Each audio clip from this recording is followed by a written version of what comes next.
Hello and welcome to the Information and Cybersecurity course. This course is designed to introduce core concepts of information and cybersecurity to students. It is designed in such a manner that students in any level will benefit. If you're new to information and cybersecurity, this course will teach you the fundamentals to have a firm understanding of both the technical and theoretical concepts. If you're already a security professional, this course will benefit you too, as all the topics are explained in a clear and concise manner so that those topics which you're already familiar with will be reinforced, while the latest and newest topics are introduced as well. I will be your instructor, and I am an expert in the field of cybersecurity with over a decade of industry experience. I have worked in various capacities in the field of cybersecurity and possess both a bachelor's degree and master's degree. This course is divided into 3 subcategories, with Category 1 being Security and Risk Management. In this category, we will learn about confidentiality, integrity, and availability, and how they make up the CIA triad. We will also cover information security, control frameworks, governance, risk management, and much more. The next category of lectures includes Asset Security, where we will be learning about data security, security policy, developing baselines, and much more. The third category of videos will be related to security engineering, which has over 31 lectures. These lectures include security models, virtualization, cloud computing, memory protection, SQL injections, cross-site scripting, cross-site request forgery, encryption, algorithms, advanced encryption, the elliptic curve in quantum cryptography, the Diffie-Hellman key exchange, digital signatures, public key infrastructure, and much more. I have personally researched, compiled, and put together all of the lectures in this course. And in doing so, you will be receiving over 4 hours of professional content and 63 lectures. Most importantly, I will show you that information security and cybersecurity is easy. Again, I'd like to welcome you to this course, and without further ado, let's get started. Information security professionals are tasked with protecting an organization's most valuable assets. When we discuss the goals of information security, you will often hear what is referred to as the CIA triad. The CIA triad is simply short for confidentiality, integrity, and availability. Confidentiality ensures that the necessary level of secrecy is enforced at each junction of data processing and prevents unauthorized disclosure. This is the area information security professionals spend most of their time, and confidentiality is what most people think of when they think about information security, which is keeping secrets away from prying eyes. The second leg of the CIA triad is integrity. Integrity is upheld when the assurance of the accuracy and reliability of information and systems is provided and any unauthorized modification is prevented. Simply put, this means that there aren't any unauthorized changes to information. The final goal of information security is availability. Availability protection ensures reliability and timely access to data and resources to authorized individuals. Business availability and continuity may have a profound impact on business. One particular example of availability being undermined is a denial of service attack. In this type of attack, a malicious individual can try to either overwhelm a system or cause it to crash, therefore denying legitimate users the access they need. Let's take a closer look at confidentiality. As we proceed through the lectures, you will learn about the many different controls available to information security professionals.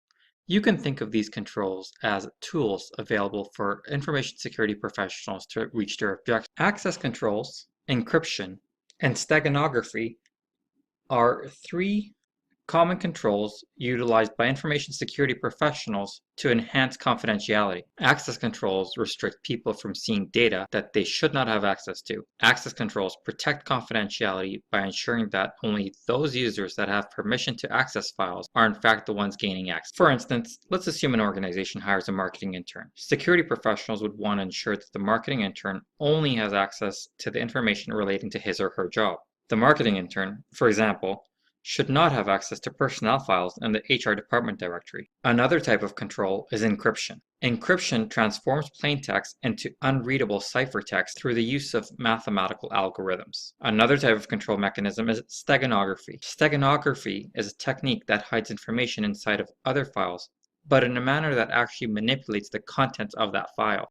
The integrity of information must also be protected by information security professionals. As discussed earlier, this is the second leg of the CIA triad. Integrity controls ensure that information is not altered without authorization. A compromise of integrity may come in the form of accidental or intentional tampering, which could be sourced from various issues. One possible source of integrity failure may come in the form of intentional tampering. For instance, a student may gain unauthorized access to an administrator's gradebook and make unauthorized changes to his or her grades. Integrity failures may also come in the form of errors. These could be user errors, such as employee accidentally keying in incorrect information, or come in the form of a software or hardware error. For example, a software application generating erroneous data. Finally, acts of nature may be a possible source of integrity failures. For instance, a flood may damage information stored on a hard drive, and the recovery process may yield information that is inaccurate. A core mechanism utilized to protect integrity is the concept of hashing. A sample hash function looks like the one seen here. But what is hashing? Hash functions create message digests from larger files. Hashing is the transformation of a string of characters into a usually shorter fixed-length value or key that represents the original string. It's used to index and retrieve items in a database because it's faster to find items using the shorter hashed key than to find it using the original value. The values returned by hash functions are called hash values, hash codes, digests, or simply hashes. As mentioned, hashing is one of the core controls used to protect integrity. It does this by utilizing a mathematical algorithm. The unique digest that is yielded from the algorithm serves as a fingerprint for the file. Any alterations to that file changes the digest. In other words, if the short piece of data has changed, we know that the fingerprint of the file has changed, which means that there has been an alteration to that file. Let's take a closer look. I encourage you to practice along with me. If you go to the site listed here, www.miraclesalad.com/webtools/md5.php, you will have access to a MD5 hash generator. I have gone ahead and opened up this link on my browser. And as you can see here, we have an input box where we can enter any string we want. We can simply copy and paste information here, or we can type in whatever we want. For our example, I'm going to type in a random sentence. I like to drink coffee. As you can see, the MD5 hash generator is providing us with a hash that begins with the characters CC4 and ends with F3F. But what happens if I change the word coffee to water? As you can see, the whole hash changes. Now our hash begins with 090 and ends with 2FB. By looking at the hash, we know that this file has been altered. But what happens if we go ahead and change the word water, back to coffee? As you can see, we are right back to where we started. CC4 and F3F are the beginning and ending of our hash that's been generated. This is a very important concept because it indicates that any alteration or tampering of the file would be reflected in the change in hash.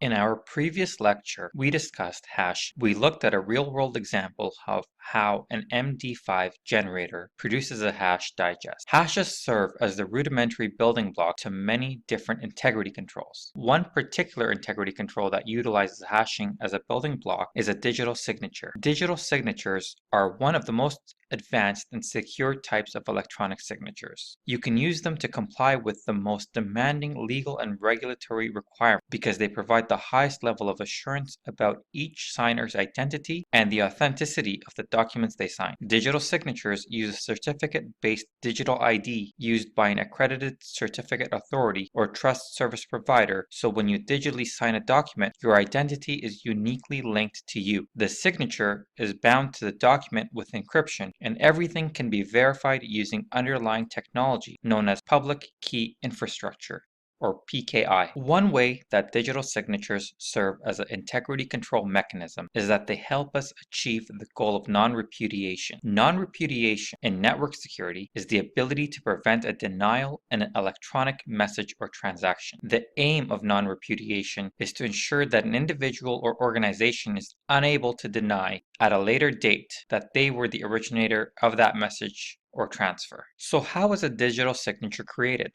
To begin, the person signing the document uses a hash function to create a digest of that document. The hash generated is encrypted using his or her private encryption key. The recipient of a digitally signed message can then use the sender's public key to decrypt the signature and then compute the hash value of the message themselves and compare the values from steps 1 and steps 2. If they match, the message is authentic. Let's discuss digital certificates. Digital signatures can be used to create digital certificates. A digital certificate is like an electronic passport for exchanging secure information over the internet using the public key infrastructure, otherwise known as PKI. They are used to transmit public keys securely. The final leg of the CIA triad is availability. Network devices, computers, and applications should provide adequate functionality to perform in a predictable manner with an acceptable level of performance. They should be able to recover from disruptions in a secure and quick fashion, so productivity is not negatively affected. Necessary protection mechanisms must be in place to protect against inside and outside threats that could affect the availability and productivity of all business processing components. In other words, security controls must be applied to protect the availability of information and systems authorized users when needed. There are a wide array of possible failure causes that can disrupt availability and consequently impact business operations. As a security professional, you will be tasked to identify and address these possible vulnerabilities. One possible source of failure would be an attacker. Malicious individuals can overwhelm the system and create what is known as a denial of service attack, whereby the system or network is not available to legitimate users. Another possible failure cause would be hardware components. For example, a power supply unit may fail. To combat this, as a security professional, you may want to incorporate a secondary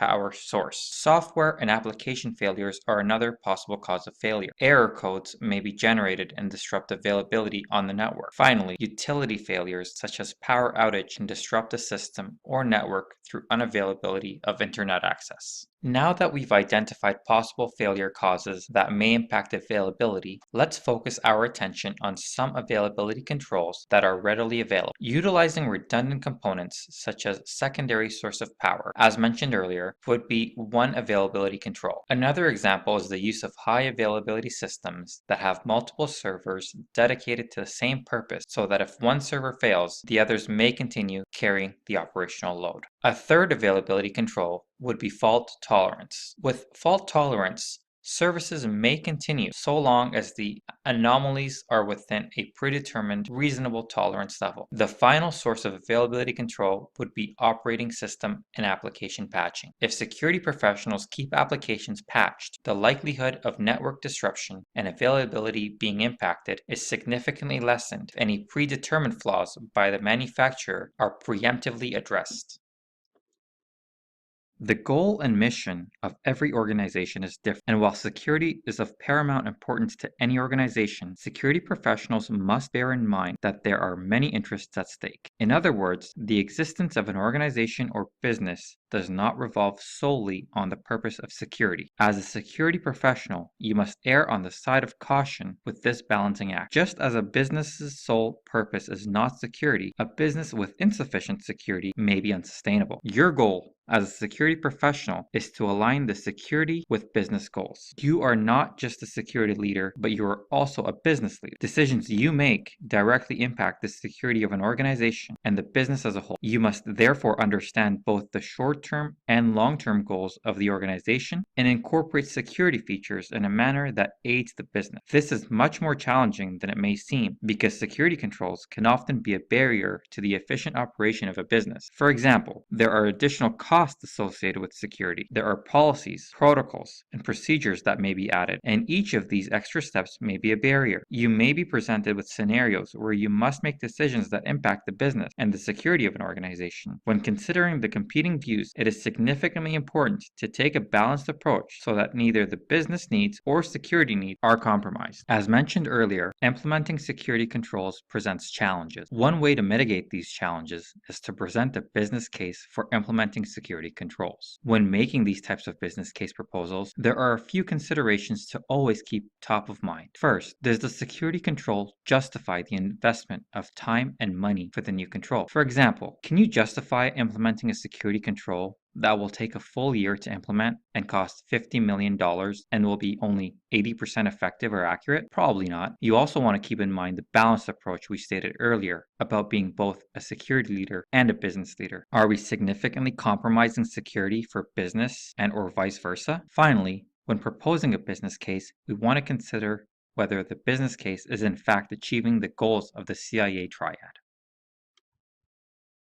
In our previous lecture, we stressed the importance of taking a balanced approach between the competing business need and security objective. There must be a seamless alignment between security and the specific business processes within an organization. Some of the specific business processes that have a direct security impact are security governance, integration, acquisitions, and corporate divestitures. Let's discuss these in a little more detail. Governance processes take place at various levels. This may include an information governance committee, a risk management committee, and for publicly traded companies and nonprofit organizations, it may include an independent board of directors and board of trustees. Irregardless of the governance structure of the organization, security leaders must determine the best ways to integrate information security into governance processes. Integration of security governance is also paramount. Security professionals must ensure governing bodies understand risks and control. They must also inform governing bodies of security incidents and provide audit reports to governing bodies. Following these processes further ensures integrating security governance in a seamless manner. The key to remember here is that there is no universal security governance model that fits all organizations. As a security professional, you will be tasked with finding the security governance model that best suits your organization's culture. An acquisition is a corporate action in which a company buys most, if not all, of the target company's ownership stakes to assume control of. An acquisition occurs when a buying company obtains more than 50% ownership in a target company. When this happens, security professionals from both companies should collaborate to identify security controls already in place, the removal of any redundancies, the compatibility of systems, and the identification of any vulnerabilities with the new acquisition. This does present some challenges at times. For example, if the company being bought out has employees that fear their employment status with the company after the acquisition, there may be a hesitation on collaboration. Another business process that may have a security impact would be a corporate divestiture. A corporate divestiture is a strategy to remove some of the group's assets under its current business portfolio. Depending on the purpose of restructuring, divestitures can take several forms, such as a sell-off, spin-offs, or equity carve-out. There are multiple factors that must be considered in a corporate divestiture. For the divested company and the corresponding individuals that are retained as part of the divested company, security professionals must ensure that the new organization has adequate controls in place. Security professionals being retained as part of the parent company will subsequently need to ensure security ties are not lingering as to provide unintentional access for those individuals that are no longer with the parent company. Security professionals are required to take responsibility for protecting networks, infrastructure, and computer systems. For security professionals, these roles may include system administrators, network security officers, information security engineers, application security engineers, network managers, network engineers, chief information systems officer, chief technology officer, chief security officer, information security officer, and computer operators. These are just a few of the primary roles for IT security professionals. You will want to familiarize yourself with the acronym CISO. CISO is short for Chief Information Security Officer, and this is the most senior information security leader in an organization. The CISO normally leads a team of information security professionals. CISOs may also report through an IT organization or to a risk management leader. The CISO, security leaders, and other security team members must follow important guiding principles for their role. Due care is one of these guiding principles, which states that security professionals must fulfill their legal responsibilities of the organization as well as the professional standards of information security. It is the degree of care that an ordinary and reasonable person would normally exercise over his or her own property or under circumstances like those at issue. The concept of due care is usually a test of liability for negligence, also called ordinary care or reasonable care. The second guiding principle is due diligence. Due diligence examines whether reasonable steps were taken by a person in order to satisfy a legal requirement. In order to truly demonstrate due diligence when it comes to information security, businesses must focus on a narrow lens on their own information security, in addition to being mindful of global laws and regulations, which may have an impact on their operation. By utilizing due diligence, businesses can cut their potential risk throughout their information security system. In addition, businesses could then potentially realize savings, and because they are taking greater care with their information security processes, potentially realize further profits being made. The design, implementation, and management of various controls to protect confidentiality, integrity, and availability are overseen by security professionals. This is a huge responsibility and provides a significant challenge. It's challenging because building a comprehensive security program needs to be sound. It's time-consuming, it requires expertise in the field of information security, and must provide adequate security coverage to protect the organization. The good news is that security professionals can reference control frameworks that have already been designed, which have stood the test of time. While these types of frameworks must still be tailored to each organization's specific needs, thus provide a good starting point for security professionals. While there are many different control frameworks that cover information security, we will look at the most common ones. The Control Objectives for Information Technology, or COBIT, is a security control framework developed by the Information Systems Audit and Control Association. COBIT provides an implementable set of controls, information technology, and organizes them around a logical framework of IT-related processes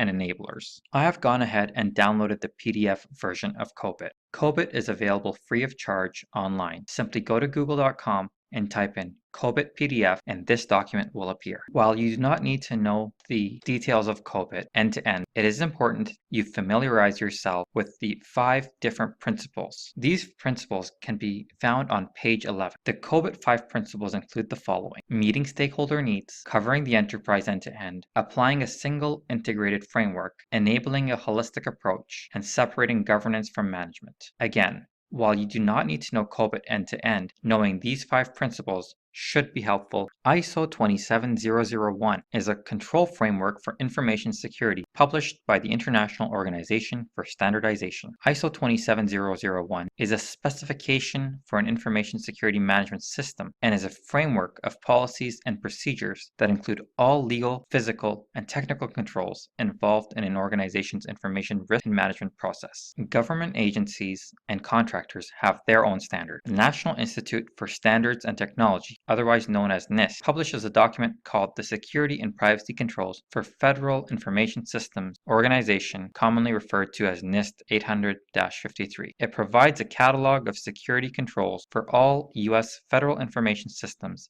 except those related to national security. Again, I've downloaded the NIST 800-53 publication, and as you can see, it offers a comprehensive set of contents that outlines details about building a security program for government agencies and other organizations. A quick overview highlights the fundamentals of information security. It talks about multi-tiered risk management. It also discusses security control structures, baselines, and designations, the use of external service providers, and how to assess assurance and trustworthiness for information systems. It also discusses the process of implementing security and privacy controls. As previously mentioned, all of the control frameworks discussed here are excellent starting points. To get full use for your organization, it should be tailored to meet the specific requirements for your enterprise.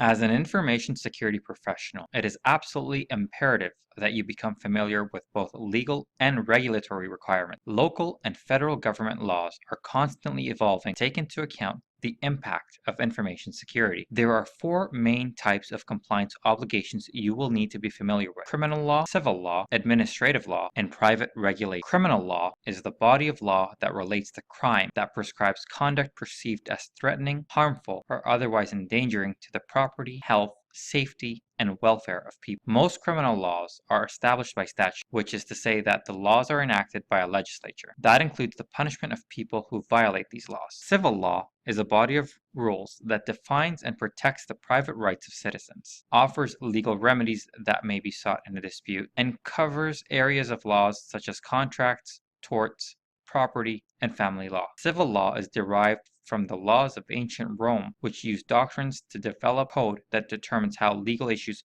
would be decided. Civil law and criminal law serve different purposes in the United States legal system. The purpose of civil law is to resolve disputes and provide compensation for someone injured by someone else's act or behavior. The primary purpose of criminal law is to prevent undesirable behaviors and punish those who commit an act deemed undesirable by society. In civil law, it is the injured person who brings a lawsuit. By contrast, in criminal law, it is the government that files charges. Administrative law allows for the effective operation of government by allowing executive branch agencies to promulgate regulations that facilitate carrying out their duties. Private regulations also govern many activities of individuals and organizations. While private regulations don't have a standalone force of law, compliance is often required by means of contractual obligations. The Fourth Amendment of the United States Constitution provides the right of the people to be secure in their persons, houses, papers, and effects against unreasonable searches and seizures, and it shall not be violated, and no warrants shall be issued but upon probable cause supported by oath or affirmation, and particularly describing the place to be searched and the persons or things to be seized. The ultimate goal of this provision is to protect people's rights to privacy and freedom from unreasonable intrusions by the government. The Federal Information Security Management Act,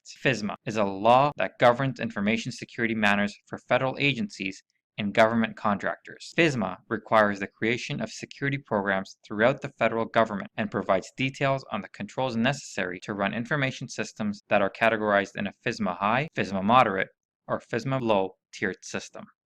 Information security professionals should be concerned with laws that protect the privacy of individuals against identity theft and unwanted disclosure of personal information. In the United States, industry-specific laws are designed to address information security issues specific to the nature of the business. The Health Insurance Portability and Accountability Act of 1996, HIPAA, is the United States legislation that provides data privacy and security provision for safeguarding medical information. The law has emerged into greater prominence in recent years with the proliferation of health data breaches caused by cyber attacks and ransomware attacks on health insurers and providers. The act was signed into law by President Bill Clinton on August 21st of 96 and contains 5 sections. The Family Educational Rights and Privacy Act of 1974, FERPA, is a federal law that protects the privacy of students' education records. The law applies to all schools that receive funds under an applicable program of the United States Department of Education. These rights transfer to the student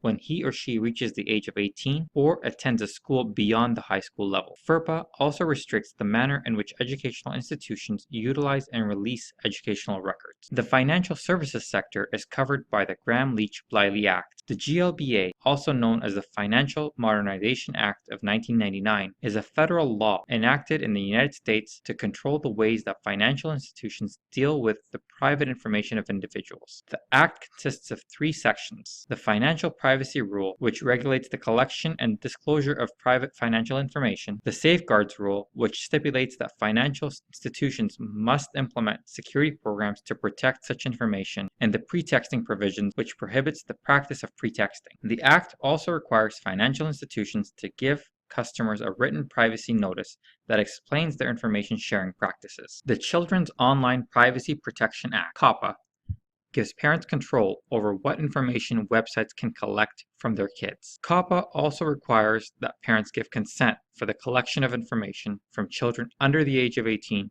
before that collection takes place. The Privacy Act of 1974 is the United States federal law which established the Code of fair information practice that governs the collection, maintenance, use, and dissemination of personally identifiable information about individuals that is maintained in systems of records by federal agencies. A system of records is a group of records under the control of an agency from which information is received by the name of the individual or by some identifier assigned to the individual. The Privacy Act requires that agencies give the public notice of their systems of records by publication in the Federal Register. The Privacy Act prohibits the disclosure of information from a system of records absent of the written consent of the subject individual, unless the disclosure is pursuant to one of 12 statutory exceptions. The Act also provides individuals with the means by which to seek access to an amendment of their records, and sets forth various agency record-keeping requirements.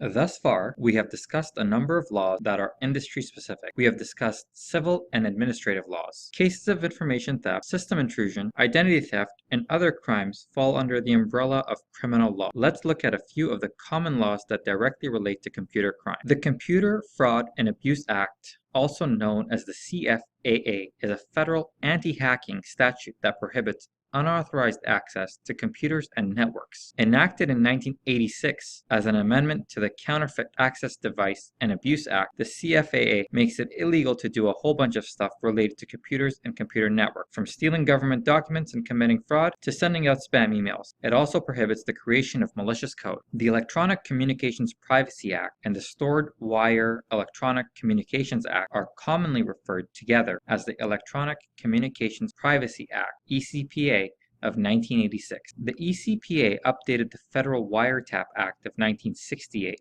which addressed interception of conversations using hard telephone lines, but did not apply to interception of computer and other digital electronic communication. Several subsequent pieces of legislation, including the USA Patriot Act, clarify and update the ECPA to keep pace with the evolution of new communications technology and methods, including easing restrictions on law enforcement access to store communications in some cases. The ECPA, as amended, protects wire, oral, and electronic communications while those communications are in transit, and when they are stored on computers. The Act applies to email, telephone conversations, and data stored electronically. The Identity Theft and Assumption Deterrence Act of 1998, commonly abbreviated as ITADA, is a legislation in the United States that made it a federal offense to use another person's identifying information to commit a federal, state, or local crime. It also authorized the Federal Trade Commission to register complaints of identity theft and all federal law enforcement agencies to investigate and prosecute them. The passage marked the first time that identity theft became a crime in itself in the United States. With software becoming more prevalent in our everyday lives, we should become familiar with important concepts such as software licensing. While some may find the topic of licensing and the legalities surrounding it complex, it is important for security professionals to familiarize themselves with the ins and outs of software licensing. A software license is a legal instrument allowing the use or the redistribution of software. Without the license agreement, using the software would constitute a breach of copyright law. The particular license agreement will explain to the end user how they can use the software, who may use the software, the locations of use, the number of servers, plus whatever the publisher decides to include in that agreement. Software agreement can take on many different forms. In some cases, software agreements are detailed contracts that are negotiated between the software vendor and the customer. These types of contracts start off with an initial proposal from the vendor, which is then revised by the customer, and this process can go back and forth a number of times until an agreement is reached. This is commonly referred to as a negotiated contract. A click-through agreement is essentially a polar opposite of this approach. With a click-through agreement, the end user is presented with a binary option to either accept or deny the contract. Another type of agreement that you should be familiar with is a shrink wrap agreement. By shrink wrap, we are referring to the physical shrink wrap around the software. These type of agreements immediately take into effect as soon as the shrink wrap or seal of the software is broken. While software licensing is valuable, security professionals should have a broad understanding of the flow of information. Specifically, security professionals should be concerned with the type of information that crosses international borders and the regulations surrounding it. In the United States, the government uses the category of regulations known as export controls to restrict the flow of goods and information considered sensitive for military and scientific purposes. International Traffic in Arms Regulation, otherwise known as ITAR, and the Export Administration Regulation, EAR, are export control regulations run by different departments of the US government. Both of them are designed to help ensure that defense-related technology does not get into the wrong hands. An export license is a general term for both ITAR and EAR controlled items in which the US government has granted permission to transport or sell potentially dangerous items to foreign countries. ITAR, which is the more stringent of regulations, was written for articles with direct defense-related applications. The Export Administration Regulations apply to technology and information that's considered dual use. In other words, technology or information that has both military and commercial applications. Some of the categories covered under EAR are sensitive electronics and computers, lasers, navigation technology, marine systems, and more. Finally, the Office of Foreign Assets Control, or OFAC, restricts economic transactions with countries that are considered sponsors of activities considered contrary to the foreign policies of the United States. While we hope that data breaches never occur, the unfortunate reality is that they do. Security professionals must be well informed of their ethical and legal responsibilities, which are governed by local and federal laws and regulations. Data breach laws can be applied to specific industries, or they may be jurisdiction specific. For instance, the Payment Card Industry Data Security Standard, otherwise known as PCI DSS, is an information security standard for organizations that handle branded credit cards from major credit card schemes. If an organization suspects or knows that it has suffered a breach of personally identifiable information, or PII, then these laws take into effect. Elements of personally identifiable information include social security numbers, driver's license numbers, and bank account numbers. The scope may be broadened to include other information as well. One of the requirements may include organizations being required to notify individuals, government agencies, and law enforcement when a breach of PII has occurred. Some laws are jurisdiction specific. The National Conference of State Legislatures maintains a website that links to the data breach notification laws of the states that have one in place. Here's some helpful information. Encryption is an easy way to protect your organization against data breaches. In fact, many data breach notification laws include specific exemptions for encrypted data. Security professionals should conduct themselves in a manner that is ethically correct. Factors that should always take precedent are confidentiality, integrity, informed consent, transparency, and data sharing best practices. Security expectations and responsibilities are best communicated through clear written guidance. This can be best achieved through a security policy framework. A security policy framework consists of 4 different types of documents: policies, standards, guidelines, and procedures. A security policy is an overall general statement produced by senior management or a selected policy board or committee that dictates what role security plays within the organization. A security policy can be in an organizational policy, an issue-specific policy, or system-specific policy. Security policies are the foundation of a security program, and they take a very long time to put together. It requires mandatory employee compliance and is only approved at the very highest level of an organization. Standards refer to mandatory activities, actions, or rules. Standards can give a policy its support and reinforcement and direction. Organizational security standards may specify how hardware and software products are to be used.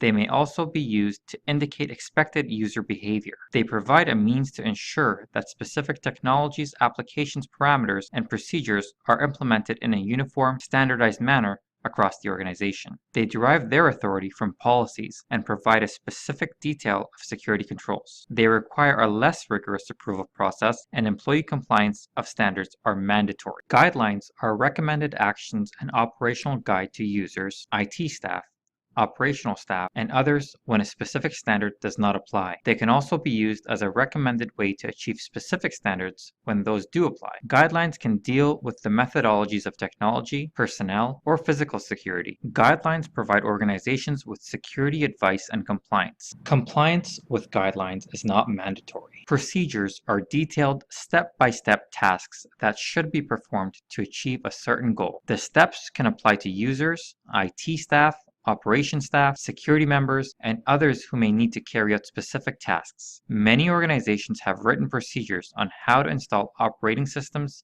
configure security mechanisms, implement access control lists, set up new user accounts, assign computer privileges, audit activities, destroy material, and much more. Procedures outline activities step by step, and compliance may be mandatory or optional, depending on the organization.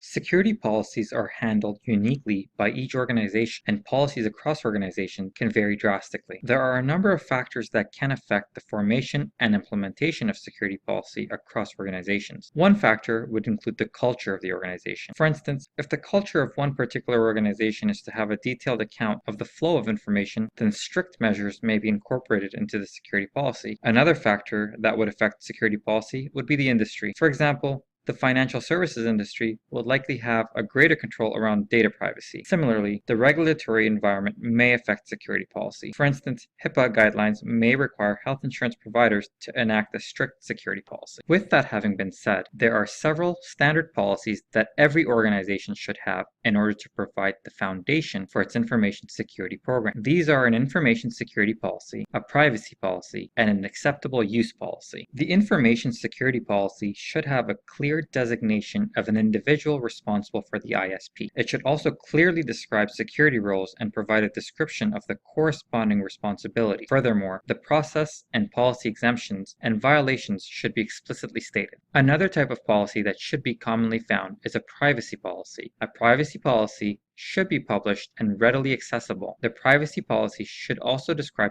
how organizations collect, share, and distribute information. Moreover, the privacy policy should be clear for users to understand. This falls back to the ethics of collecting information. Security professionals should aim to make privacy policies as clear and transparent as possible so that no questions linger. Another type of policy that is commonly found is an acceptable use policy. Acceptable use policy describes what personal use, if any, is permitted, prohibits illegal activities, and describes how individuals may use information systems. For example, let's assume an employee at a credit card call center is using the computers to surf the internet on his or her lunch hour. Does the acceptable use policy clearly allow or prohibit this? These policies are among the most common that are found to safeguard information security. These policies should also explain how the organization implements several key principles of information security. The first is known as the principle of least privilege. The principle of least privilege, also known as the principle of minimal privilege or the principle of least authority, requires that in a particular abstraction layer of computing environment, every module, such as a process, a user,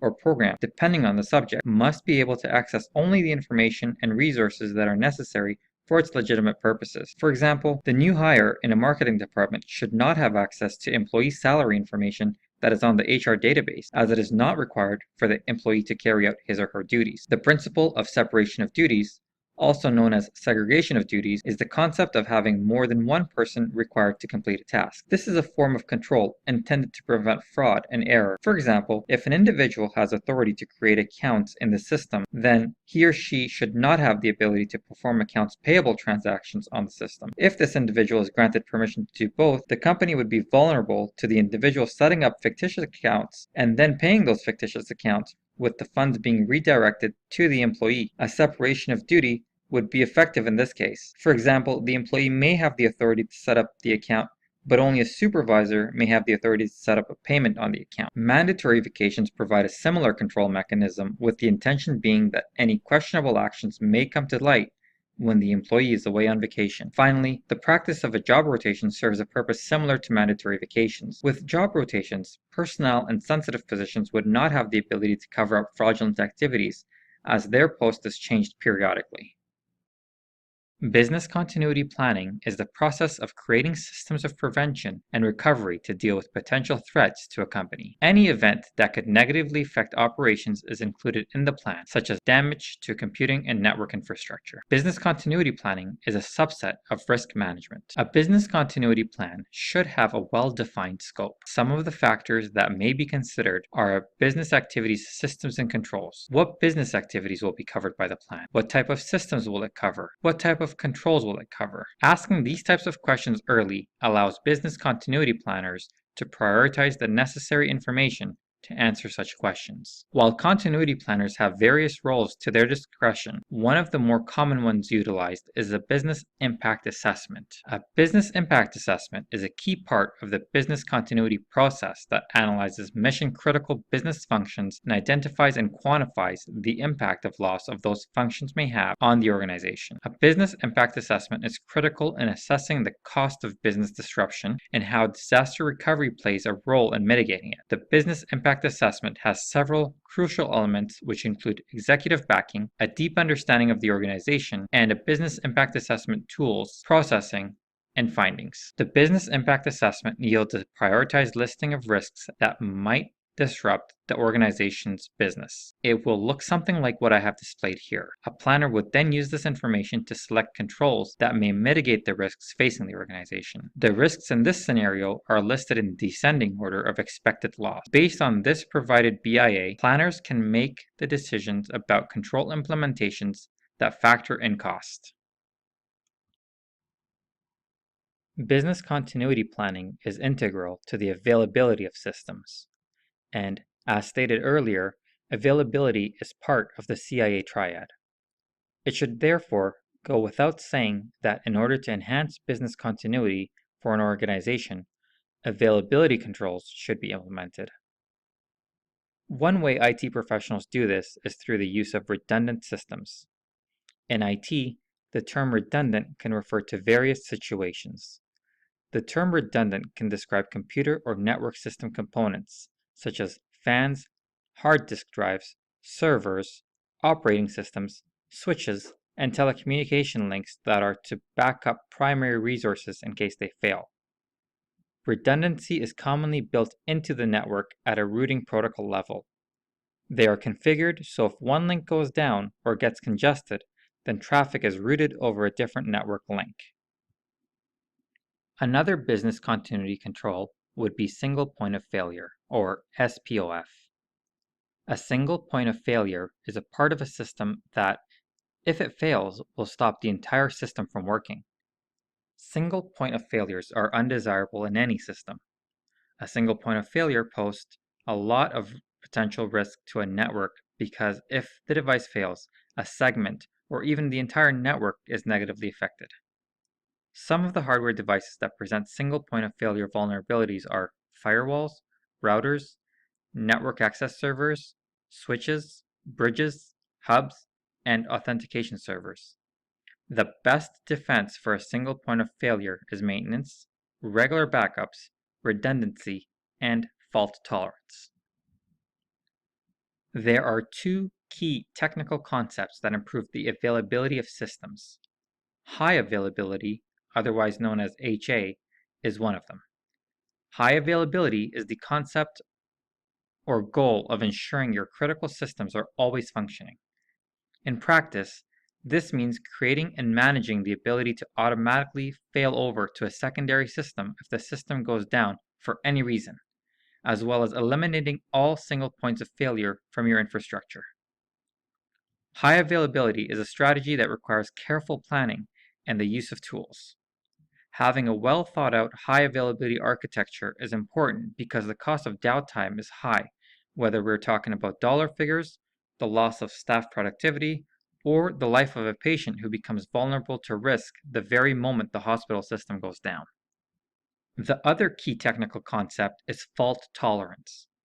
Fault tolerance describes a computer system or technology infrastructure that is designed in such a way that when one component fails, be it hardware or software, a backup component takes over operations immediately so that there is no loss of service. The concept of having backup components in place is called redundancy, and the more backup components you have in place, the more tolerant your network is of hardware and software failure. For example, a single application running at the same time on two servers. The servers essentially mirror each other, so that when an instruction is executed on the primary server, it is also executed on the secondary server. If the primary server crashes or loses power, the secondary server takes over with zero downtime. There are two small drawbacks of fault tolerance, however. It is more costly because both servers are running all the time, and there is a risk of both servers going down if there's a problem with the operating system that the servers are using. As a security professional, once you've had a better understanding of the significance of the terms of high availability and fault tolerance, the next step would be to evaluate your current backup plan. Is your disaster recovery plan thorough enough? Are failover options a part of your high availability architecture? How tolerant are your networks to failure? The answers to these questions will determine how prepared your organization is for when the unexpected happens. RAID is short for Redundant Array of Independent Disks. Originally, the term RAID was defined as Redundant Array of Inexpensive Disks, but now it is usually referred to as Redundant Array of Independent Disks. RAID storage uses multiple disks in order to provide fault tolerance to improve overall performance and to increase the storage capacity in a system. This is in contrast with older storage devices that used only a single disk drive. RAID allows you to store the same data redundantly in a balanced way to improve overall performance. RAID disk drives are frequently on servers but aren't generally necessary for personal computers. So how does RAID work? With RAID technology, data can be mirrored on one or more disks in the same array so that if one disk fails, the data is preserved. Thanks to a technique known as striping, a technique for spreading data over multiple disk drives. RAID also offers the option of reading or writing to more than one disk at the same time in order to improve performance. In this arrangement, sequential data is broken into segments which are sent to the various disks in the array, speeding up throughput. A typical RAID array uses multiple disks that appear to be on a single device, so it can provide more storage capacity than a single disk. RAID devices use many different architectures, called levels, depending on the desired balance between performance and fault tolerance. RAID levels describe how data is distributed across the drives. You will need to be familiar with RAID Level 1 and RAID Level 5. RAID Level 1 is commonly referred to as mirroring, where RAID Level 5 is commonly referred to as striping. Let's take a closer look at each. RAID 1 consists of an exact copy, or mirror, of a set of data on two or more disks. A classic RAID 1 mirrored pair contains two disks. This configuration offers no parity, striping, or spanning of the disk space across multiple disks, since the data is mirrored on all disks belonging to the array, and the array can only be as big as the smallest member disk. This layout is useful when read performance or reliability is more important than write performance or the resulting data storage capacity. RAID 5 is a RAID configuration that uses disk striping with parity. Because data and parity are stripes across all the disks, no single disk has a bottleneck. Striping also allows users to reconstruct data in case of disk failure. Reads and writes are more evenly balanced in this configuration, making RAID 5 the most commonly used RAID method. As a security professional, you may be tasked with assessing risk. Risks can take on many forms, from malicious attackers to security patches to malware. But how do we prioritize these risks? This is where risk assessment enters the equation. Risk assessment is the process of identifying and triaging the risks facing an organization based upon the likelihood of their occurrence and expected impact they will have on an organization's operations. Before we continue, however, we should provide some clarity. It is commonplace to use the terms risk, threat, and vulnerability interchangeably. The reality, however, is that these are three different concepts. A vulnerability is a weakness in the system that allows a threat source to compromise its security. It could be a software, hardware, or a human weakness that can be exploited. A vulnerability may be a service running on a server, unpatched applications, an unrestricted wireless access point, an open port on a firewall, locks, physical security that allows anyone to enter a server room, or unenforced password management on servers and workstations. A threat is any potential danger that is associated with the exploitation of a vulnerability. If the threat is that someone will identify a specific vulnerability and use it against the company or individual, then the entity that takes advantage of the vulnerability is referred to as a threat agent. A threat agent could be an intruder accessing the network through a port on a firewall, a process accessing data in a way that violates security policy, or an employee circumventing controls in order to copy files to a medium that could expose confidential information. A risk is the likelihood of a threat source exploiting a vulnerability and the corresponding business impact. If a firewall has several ports open, there is a higher likelihood that an intruder will use one to access the network in an unauthorized method. If users are not educated on the process and procedures, there is a higher likelihood that an employee will make an unintentional mistake that may destroy data. If an intrusion detection system is not implemented on a network, there is a higher likelihood that an attack will go unnoticed until it is too late. Risk ties the vulnerability, threat, and likelihood of an exploitation to the resulting business impact. If we were to visually describe this in a Venn diagram, you would see something that looks like this. You can see that risk is the area that crosses over between threat and vulnerability. While we are providing clarity on terminology, it is important that you are also familiar with the term threat vector. A threat vector is the route that a malicious attack may take to get past your defense and infect your network. The next step in the risk assessment process ranks those risks by two factors: likelihood and impact. The likelihood of a risk is the probability that it will actually occur. For example, there is a risk of hurricanes in Florida and Louisiana. When you look at the data, however, you find the probability of hurricanes in Florida is significantly higher than Louisiana. Therefore, as a security professional, you may be hypervigilant about the risk of hurricanes in Florida, whereas in Louisiana, you may ignore it. The impact of a risk is the amount of damage that will occur if a risk materializes. For example, a hurricane may wipe out the data center altogether, whereas a minor flood may cause only some damage. When performing risk assessments, we have two different techniques available to assess the likelihood and impact of a risk: qualitative techniques and quantitative techniques.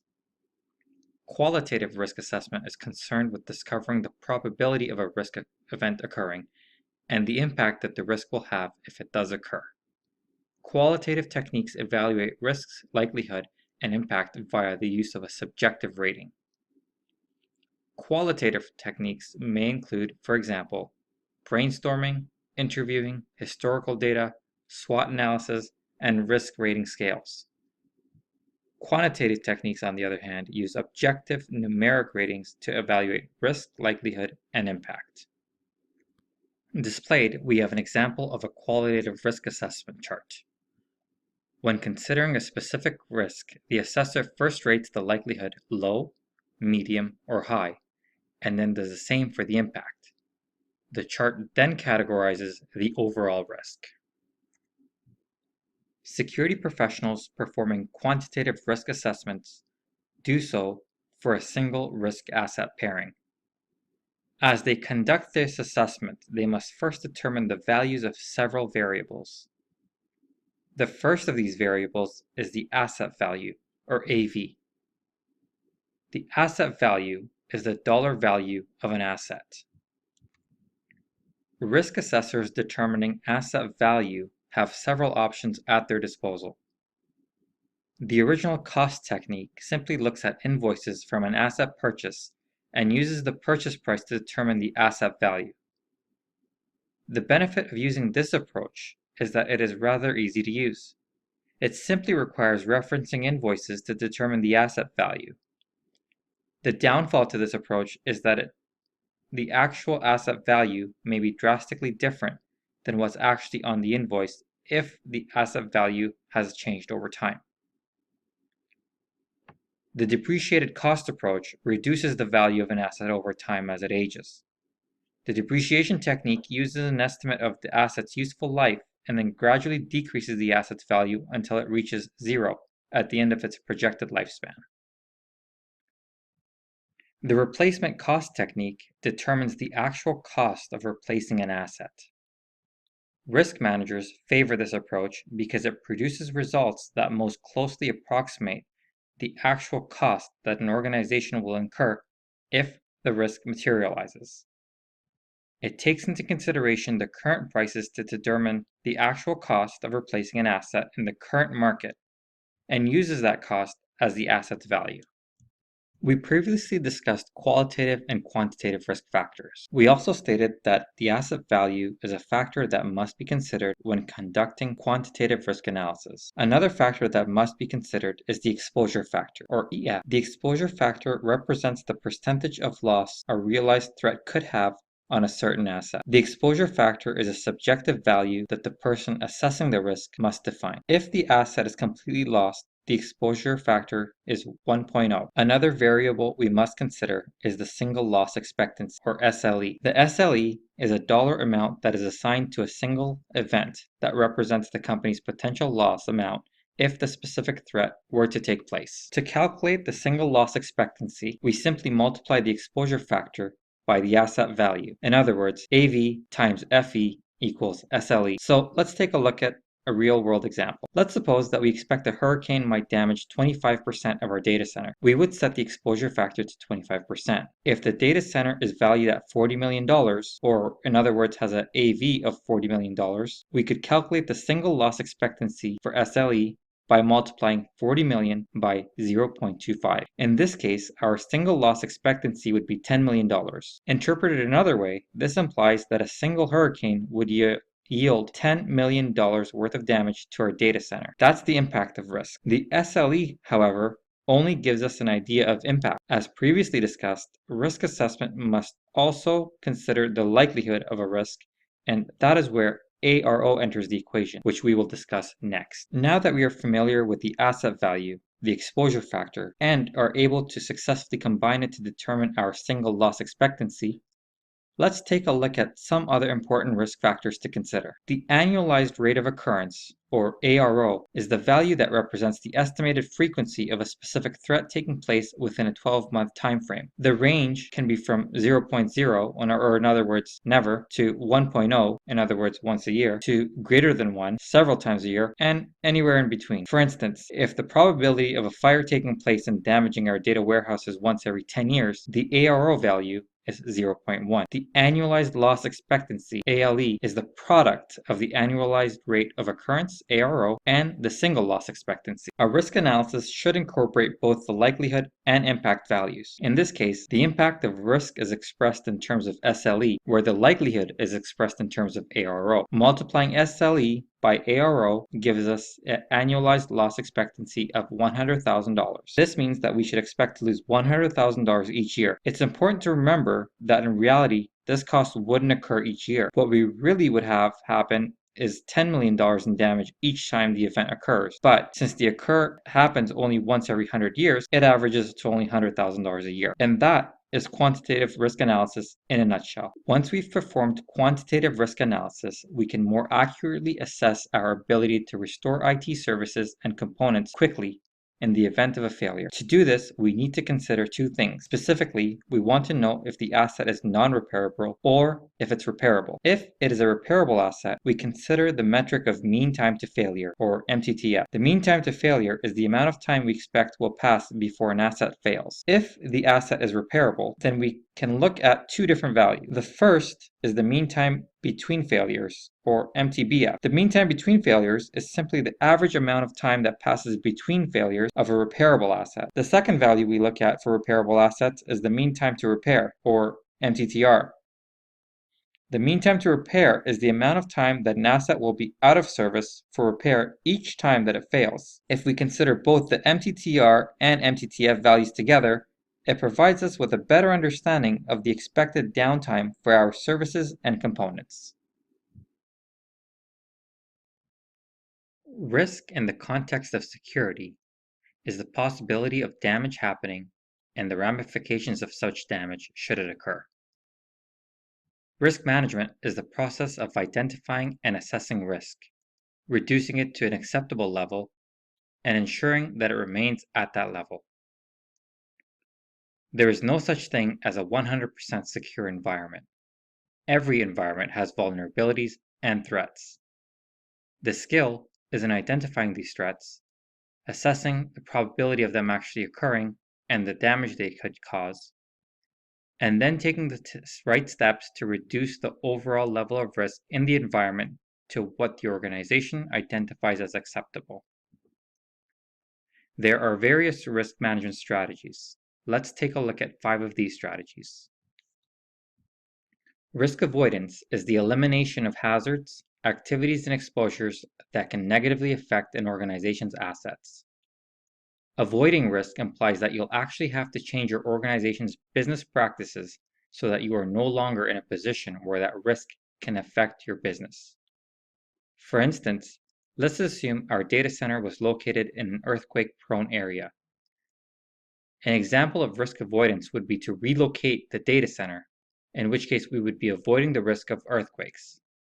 As you can see, this decision implies that you will actually make a change to your business to avoid the risk.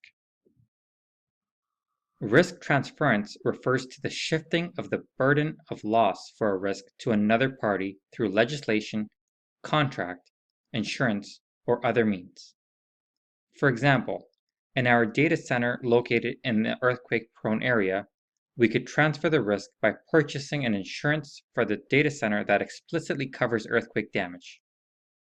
The risk would be shifted and the burden of any potential loss would go from the organization onto the insurer. Another approach is risk mitigation, where the risk is reduced to a level considered acceptable enough to continue conducting business. The implementation of firewalls, training, and intrusion detection protection systems or other control types represent types of risk mitigation efforts. Another approach would be to accept the risk. Risk acceptance means the company understands the level of risk it is faced with as well as the potential cost of damage and decides to just live with it and not implement a countermeasure. Many companies will accept the risk when the cost-to-benefit ratio indicates that the cost of a countermeasure outweighs the potential loss value. And finally, there is risk deterrence. Risk deterrence takes actions that dissuade a threat from exploiting a vulnerability. For example, if your data center is located in a high-crime area, one example of a deterrent would be a barbed wire fence. This would deter an individual and is an example of a deterrence. Security controls are safeguards or countermeasures to avoid, detect, counteract, or minimize security risk to physical property, information, computer systems, or other assets. Sometimes these controls are designed to achieve the same control objective. This is known as the defense in depth principle. With defense in depth, control types are put into place to provide multiple security controls in a layered approach. For example, let's say we are trying to secure our network from a potential threat. With defense in depth, we can utilize multiple security controls to achieve the same objective, the objective being protection of the network. To do this, we will want to install firewalls, rule-based access control, virus scanners. We'd want to implement secure policies and procedures. We'd want to ensure that all systems are patched and up to date, and that our VPNs and architecture are secure. In this example, we are utilizing various layers via defense in depth to secure and to achieve the same objective. Security controls can be categorized by group. Let's discuss grouping controls by their purpose, whether they're designed to prevent, detect, or correct security issues, and then we'll discuss them by their mechanism of action, or in other words, the way in which they work. Security controls can serve 3 purposes. A security control can be preventative. A preventative control is designed to stop a security issue from occurring in the first place. Examples of preventative controls would include locks, implementing a badge system, utilizing security guards, and or utilizing a biometric system. Another type of control would be detective control. Detective controls are aimed to identify a potential security issue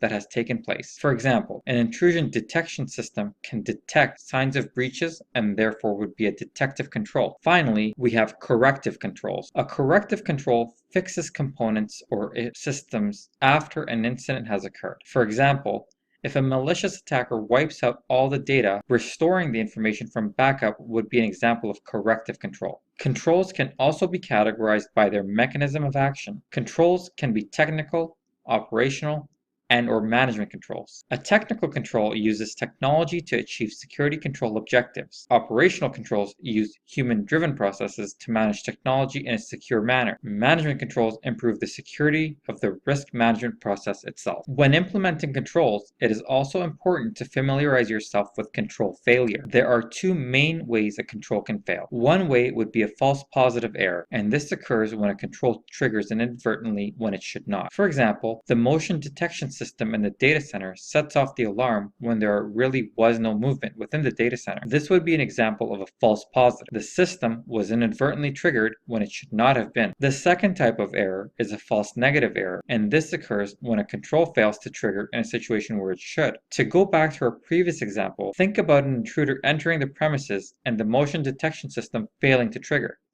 In this case, it would be a false negative error because the system should trigger, but it is not.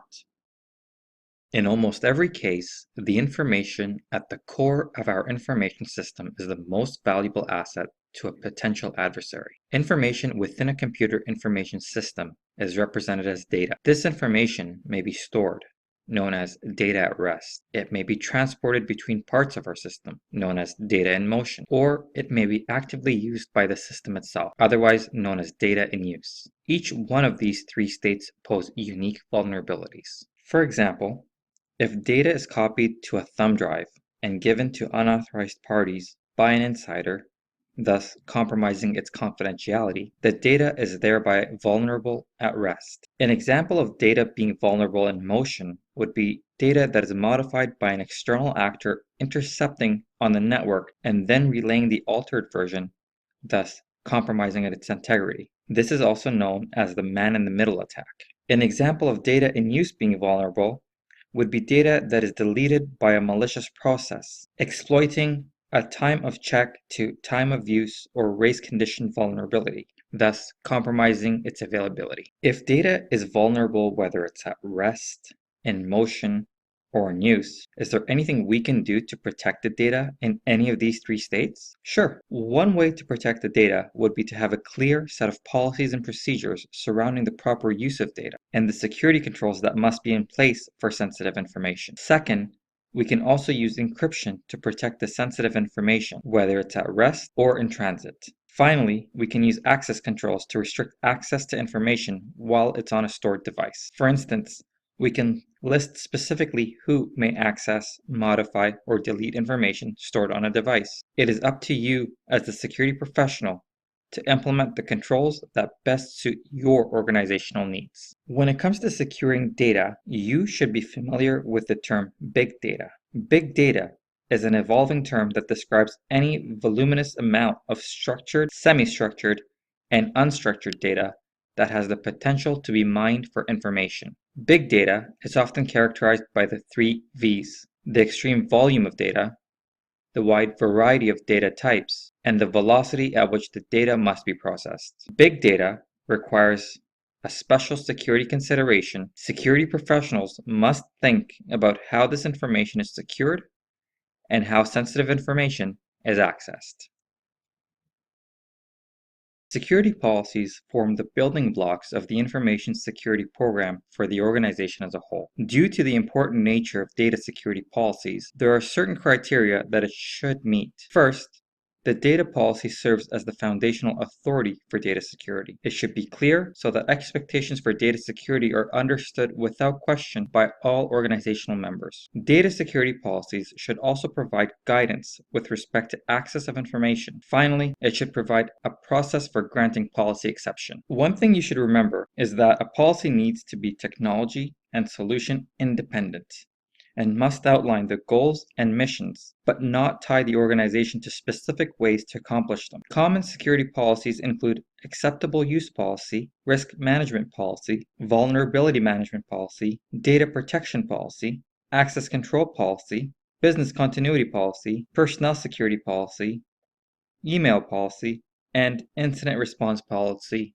to name a few of the many. A data classification policy describes the security levels of information used in an organization and the process for assigning information to a particular classification level. In the context of information security, it is the classification of data based on its level of sensitivity and impact. Data classification policies describe security levels. Classifications may be assigned based on sensitivity of the information and the criticality of the information to the enterprise. In a commercial business setting, for example, ranked from highest to lowest, the different classification policy may include anywhere from public classification to confidential. In the military, however, classification may be ranked from unclassified to sensitive but unclassified to confidential to secret and top secret. We discussed security policies earlier, and I listed a number of them. Let's look at 3 of the more common ones found across most organizations. Data storage policies appropriate storage locations, provide access control requirements, and also indicate the level of encryption requirements. Data transmission policies appropriate data transmission and provide encryption requirements. As well, they also outline the acceptable transmission mechanism. Another type of data policy that is commonly found is a data lifecycle policy. A data lifecycle policy outlines the flow of an information system's data throughout its life cycle, from creation and initial storage to the time when it becomes obsolete and it's deleted. A data lifecycle policy should address 2 things: how data is retained, in other words, the data retention policy, and how the data is disposed, or in other words, the disposal policy. We will discuss data security roles. Information and data security requires a collective effort among the various roles of responsibility to protect information. Most organizations today follow a 3-tiered model for roles and responsibilities related to information security. This 3-tiered model includes data owners, data stewards, and data custodians. At the top of the pyramid, we have data owners. The data owner, or information owner, is usually a member of management who is in charge of a specific business unit and who is ultimately responsible for the protection and use of the specific subset of information. The data owner has due care responsibilities and thus will be held responsible for any negligent act that results in the corruption or disclosure of the data. The data owner decides upon the classification of the data he or she is responsible for and alters that classification if the business need arises. The data owner is also responsible for ensuring that the necessary security controls are in place, defining security requirements per classification and backup requirements, approving any disclosure activities. They're responsible for ensuring that proper access rights are being used and defining user access criteria. The data owner approves access requests or may choose to delegate this function to business unit managers. And the data owner will deal with security violations pertaining to the data he or she is responsible for protecting. Again, this is summarized here. Data owners are usually the business leaders who have responsibility for the mission area most closely related to the data set. And an example would be a VP of HR might be the data owner of all employee information. The data steward is a role within an organization responsible for utilizing an organization's data governance processes to ensure fitness of data elements, both the content and the metadata. The data steward handles the implementation of the high-level policy set by the data owner. For instance, a data steward might make day-to-day decisions about who may access a data set. At the bottom of the pyramid is the data custodian. The data custodian, or information custodian, has a responsibility for maintaining and protecting the data. This role is usually filled by the IT or security department, and the duties include implementing and maintaining security controls, performing regular backups of the data, periodically validating the integrity of the data, restoring data from backup media, retaining records of activity, and fulfilling the requirements specified in the company's security policy, standards, and guidelines that pertain to information security and data protection. We will discuss data privacy. Technological innovation and the power of data analytics create remarkable value, but also present new challenges. Threats to the security and privacy of personal information continue to grow as the value of information has increased. The protection of personal information is appropriately of utmost importance to many individuals and organizations around the world. Security professionals must always keep the protection of personal information and its privacy top of mind. We will now discuss the 10 principles of the generally accepted privacy principles and how data governance programs should help with the protection of personal information. The generally accepted privacy principles or GAP, was developed through the collaboration of four major industry organizations: the American Institute of Certified Public Accountants, AICPA, the Canadian Institute of Chartered Accountants, CICA, the Information Systems Auditor and Controller Association, ISACA, and the Institute of Internal Auditors, IIA. The GAP framework was previously known as the AICPA/CICA Privacy Framework and is founded on a single privacy principle. That is, personally identifiable information must be collected, used, retained, and disclosed in compliance with the entity's privacy notice and with criteria set out in the GAP issued by the AICPA/CICA. This privacy objective is supported by 10 main principles and over 70 objectives with associated measurable criteria. Let's look at each of these principles. The first principle is management, and this states that an organization handling private information should have policies, procedures, and governance structure in place to protect the privacy of that information. The second principle is notice, and this states that anyone who is in the subject of records maintained by the organization should receive notice of that fact, as well as access to the privacy policies and procedures followed by the organization. The third principle is choice of consent. An organization should inform data subjects of all their options regarding the data that they own and obtain consent from those individuals for the collection, storage, use, and sharing of their personal information. The fourth GAP principle is collection. Organizations should only collect personal information for purposes disclosed in their privacy notices. The fifth principle is use, retention, and disposal. Organizations should only use that information for the disclosed purposes and not use it for other reasons because they already have the data. Additionally, the organization should dispose of the data securely as soon as it is no longer needed for the disclosed purpose. Access is the sixth principle. Organizations should provide data subjects with the ability to review and update their personal information. The seventh principle is disclosure to third parties. The organization should only share information with third parties if that sharing is consistent with the purposes disclosed in privacy notices, and the organization has the consent of the individual to share that information. The eighth principle is security. The organizations must secure private information against any authorized access. Data quality is the ninth principle, and this states that organizations should take reasonable steps to ensure that the personal information they maintain is accurate, complete, and relevant. Finally, the 10th principle is monitoring and enforcement. Organizations should have a program in place to monitor compliance with its privacy policies and provide a dispute resolution mechanism. This rounds up the 10 principles of GAP. Security professionals are tasked with maintaining the security of software and hardware components for the enterprise. These systems must be configured in such a manner that they meet security standards as set by security professionals and company policy. Doing this for each device individually can be a nearly impossible and daunting task. Enter into the equation security baselines. Security baselines provide enterprises with an effective way to specify the minimum standards for computing systems and efficiently apply those standards across the devices. Organizations generally begin standardization efforts by developing a baseline standard. Creating and maintaining your security baseline standards will be an ongoing process, requiring the help and support of a number of departments within the organization. When developing security baselines, it's important to bear in mind that baseline security standards only describe the minimum requirements. It is by no means a comprehensive and complete set of requirements that are deployed across devices. Also keep in mind that your baseline standard should be dynamically flexible. This means that the standards should generally be generic in nature. For example, stating that a company laptop should always be stored in room 105 may not be a good idea,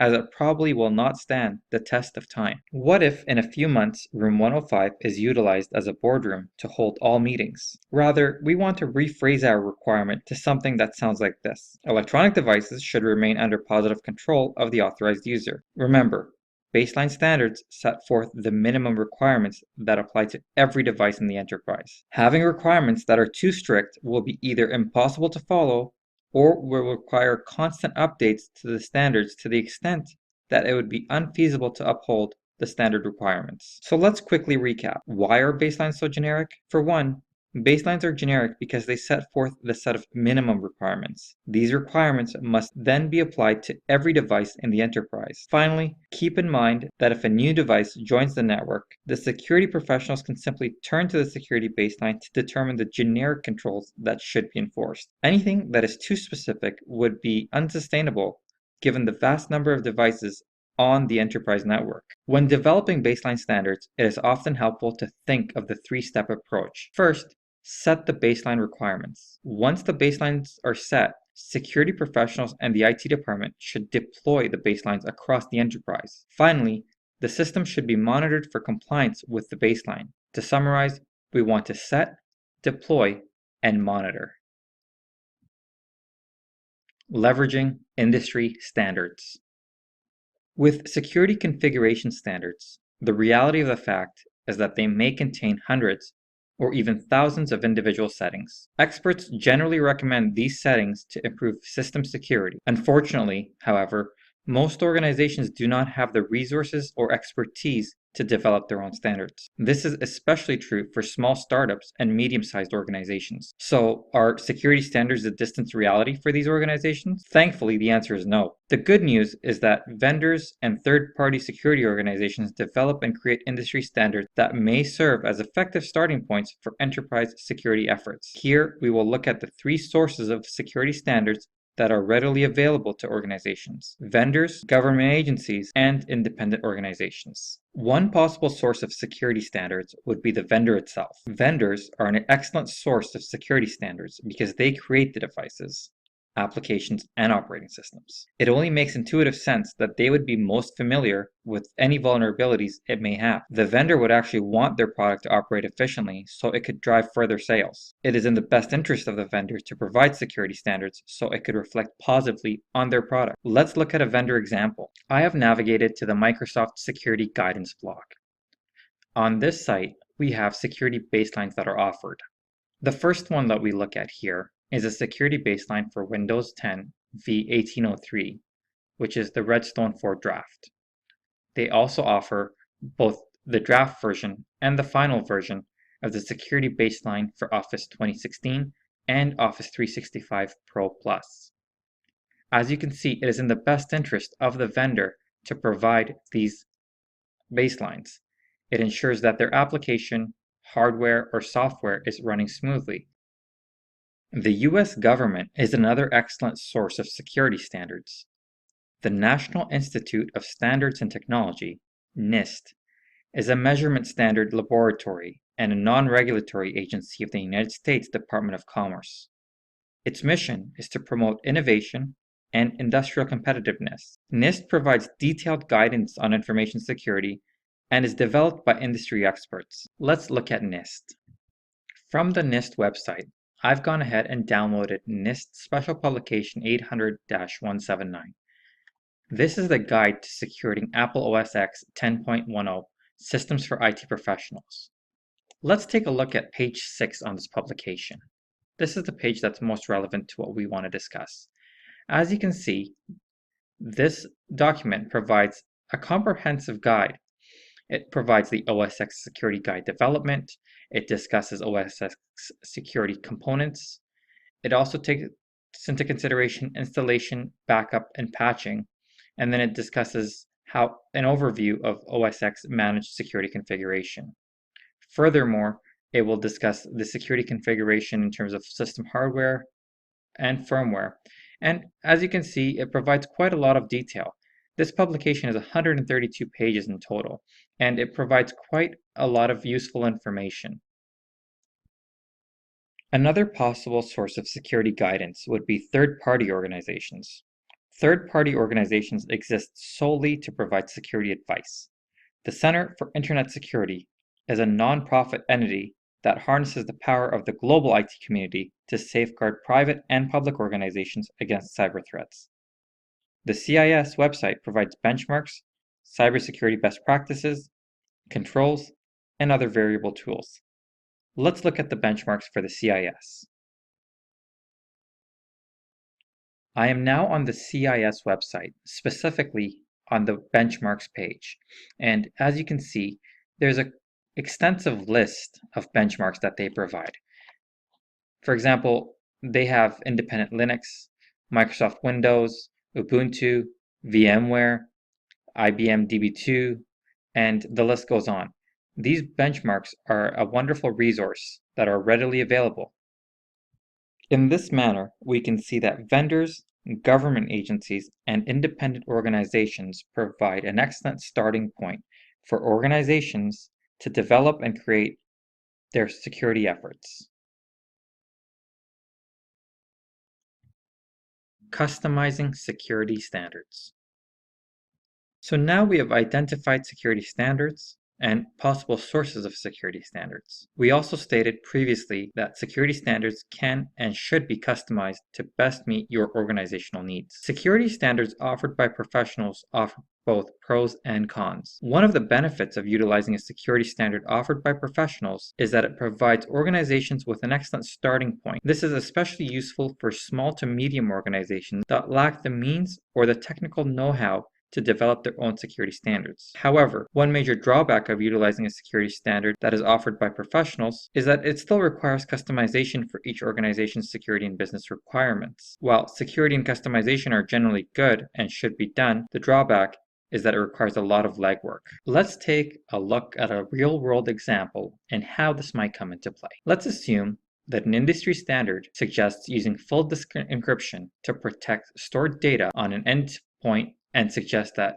use of AES encryption with a 128, 192, or 256-bit key. However, the organization might be under a more stringent compliance requirement that mandates the use of 256-bit keys and specifically prohibits the use of 128 or 192-bit keys. One possible solution would be to use the benchmark standard but modify it to require the use of a 256-bit key, removing the options to use a 128 or 192-bit alternative. So how do we do this? Well, we can document the changes by writing a security standard that references another standard. For example, an organization might say that we want to adopt the Center for Internet Security Benchmark Standard for Windows Server 201 R2, dated April 28th of 2016, with the following modification. 1. We're going to change the requirement 1.1.2 to set the password expiration period to 180 days instead of the standard's default 60-day expiration period. And 2. We're going to change the requirement 1.2.2 to lock out accounts after 5 incorrect login attempts instead of the standard 10 attempts threshold. In this manner, we're writing a security standard that references another standard. There are some key points to remember, however. Any customization that enterprises do make to security standards should tie back to clear security and/or business requirements. In other words, they shouldn't just be done arbitrarily. Secondly, it should always document the specific reasons for the deviations. We've all heard the term encryption, but what is encryption? Encryption is the process of encoding a message or information in such a way that only authorized parties can access it, and those who are not authorized cannot. It converts information from plain text into encrypted ciphertext. But how does it do this? Encryption uses algorithms. An algorithm is the procedure that the encryption process follows. The specific algorithm is called the cipher, or code. There are many types of encryption algorithms. The encryption's goal and level of security determines the most effective solution. Triple DES, RSA, and Blowfish are some examples of encryption algorithms or ciphers. If that's encryption, then what's decryption? Decryption is the process of taking encoded or encrypted text or other data and converting it back into text that you or the computer can read and understand. Decryption converts information from encrypted ciphertext into plain text. So here's a very basic example of how this works. Let's say you send a message. Your phone gets the key from the app server and encrypts the message so only your friend can open it. Then, your friend's phone receives the message and decrypts it using their personal key. Finally, your friend reads the message. That is a basic example of encryption-decryption. Another thing you should be familiar with is private key and public key, and this is central to the concept of encryption. A private key, or symmetric key, means that the encryption and decryption keys are the same. The two parties must have the same key before they can achieve secure communication. So what's a public key? A public key means that the encryption key is published and available for anyone to use. Only the receiving party has access to the decryption key that enables them to read that message. Here is an example. Let's assume you are the sender of a plain text message. That plain text message is encrypted using the recipient's public key. Once that's been done, it's created into ciphertext. That ciphertext is then decrypted. It's decrypted using the recipient's private key. Upon completion, the decrypted message becomes plain text once again and is sent to the recipient. As you can see, there's a public key and a private key involved in this process. Secure design principles.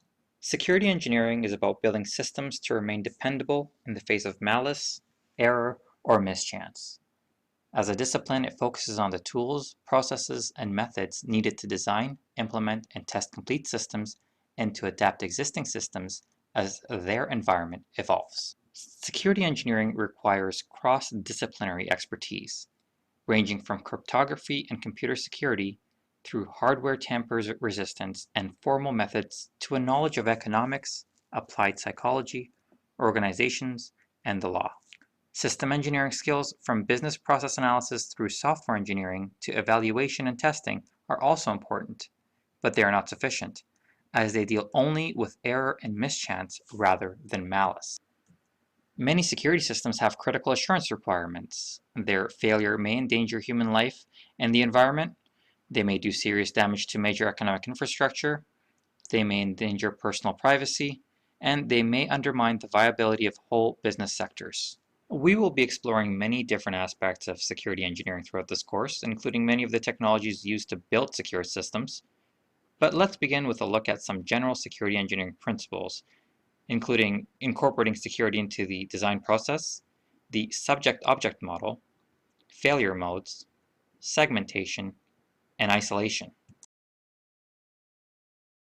A critical responsibility for security engineers is to consider all of the factors that may pose a security threat or vulnerability.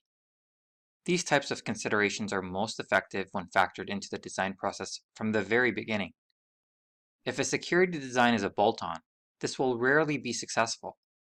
A bolt-on system is basically a security system that has been implemented after the fact.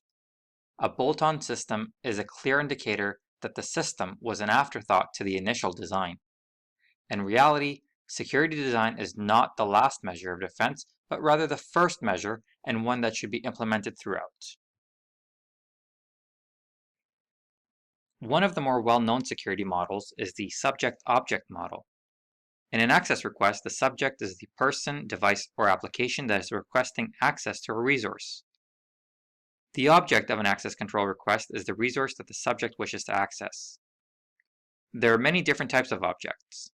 Basically, anything that you might want to control access to can then be the object of an access control request. For example, files stored on a file server might have access permissions set on them.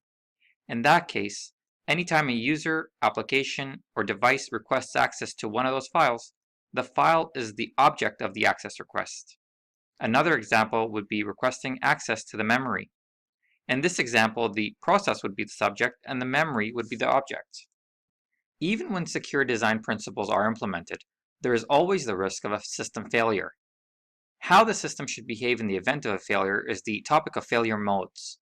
Essentially, there are two possible failure modes. The first failure mode is the fail-open system.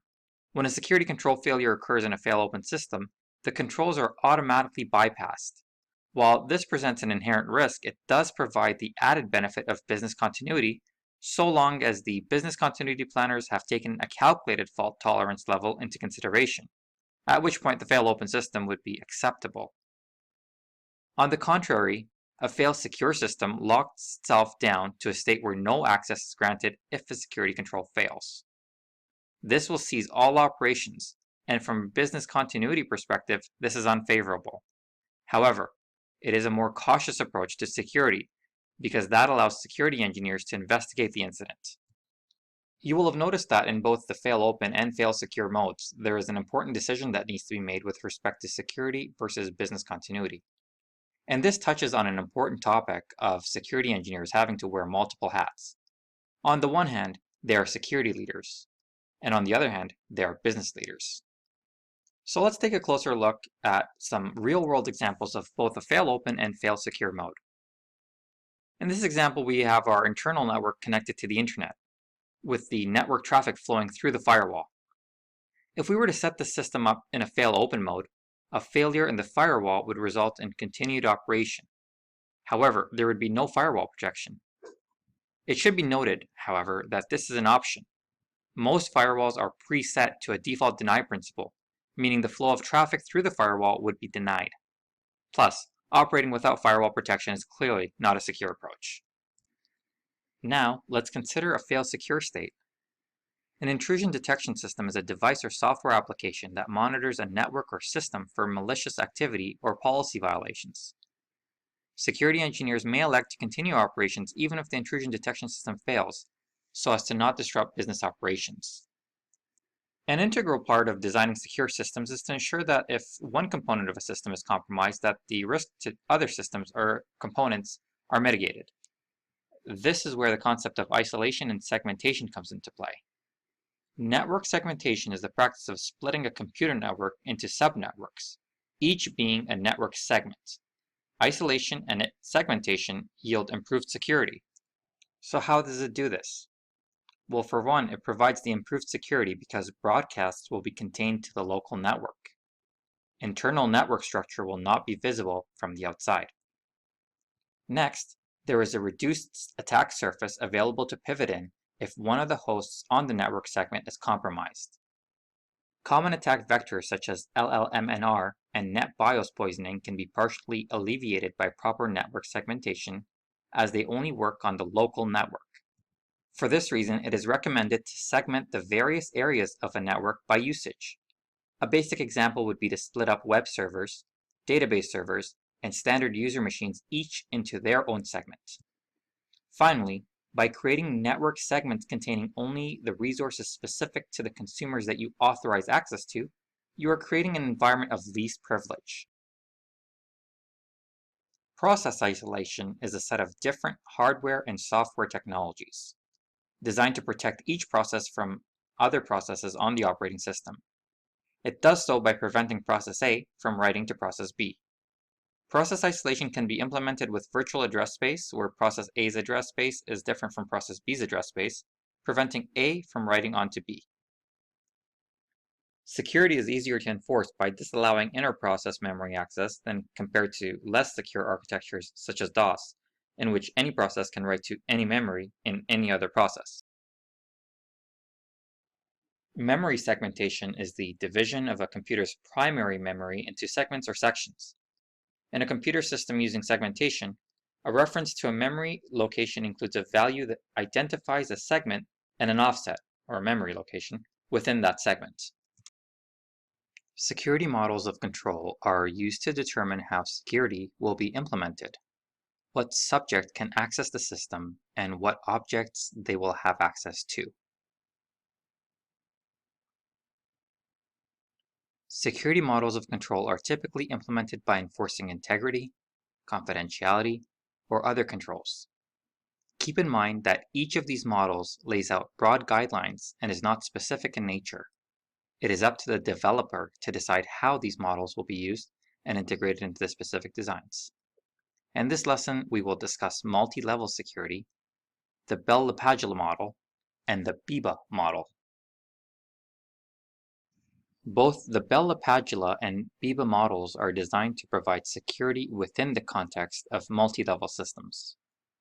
Multi-level security simply means that a single computing system might be used to store, process, and transmit information of different classification levels, and the users of that system might have different security clearances.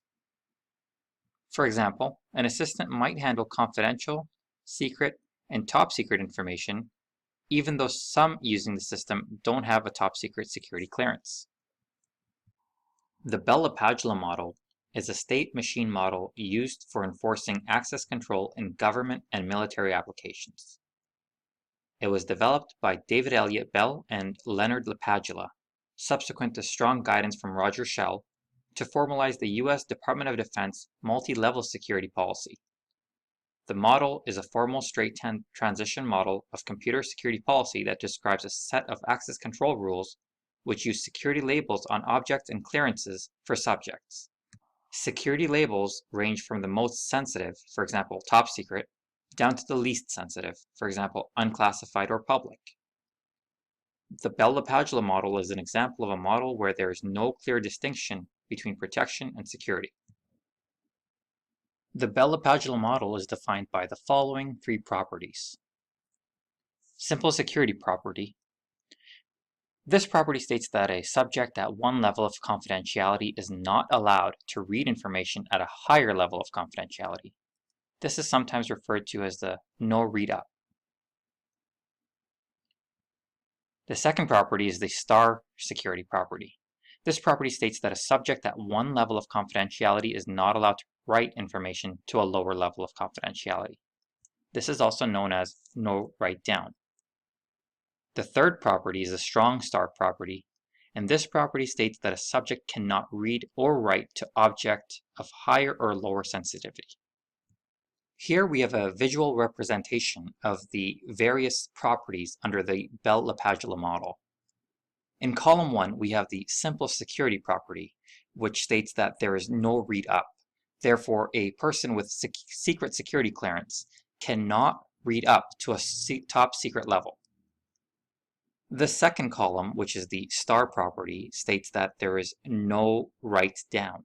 So a person with secret clearance cannot write down to an object C that has confidential clearance. The third column is the strong star property. This property states that the subject cannot read or write to an object of higher or lower sensitivity, which is why we have the X's going from B both to A and to object C. The BIBA model, or BIBA integrity model, developed by Kenneth Biba, is a formal state transition system of computer security policy that describes a set of access control rules designed to ensure data integrity. Data and subjects are grouped into ordered levels of integrity. The model is designed so that subjects may not corrupt data in a level ranked higher than the subject or be corrupted by data from a lower level than the subject. In general, the model was developed to address integrity as the core principle, which is the direct reverse of the Bell-LaPadula model. The BIBA model has the following three defining properties. The simple integrity property. This property states that a subject at one level of integrity is not permitted to read an object of lower integrity. The star integrity property. This property states that an object at one level of integrity is not permitted to write to an object of higher integrity. Invocation property. This property prohibits a subject at one level of integrity from invoking a subject at a higher level of integrity.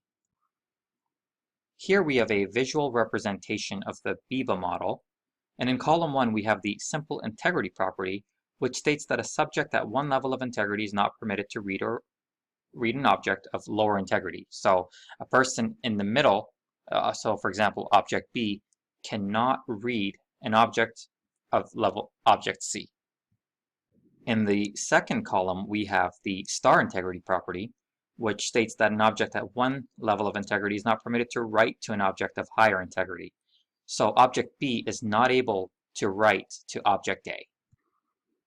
One easy way to remember these rules is to note that the star property in both BIBA and Bell-LaPadula deal with write. Just remember, that's written in the stars. Another helpful tip is to remember the purpose of the BIBA model. Just keep in mind that the I in BIBA stands for integrity. Security requirements. If we look at the roots of information and cybersecurity, we will quickly learn that long before information security was tackled head-on in the private sector, it was heavily designed and implemented at the government level.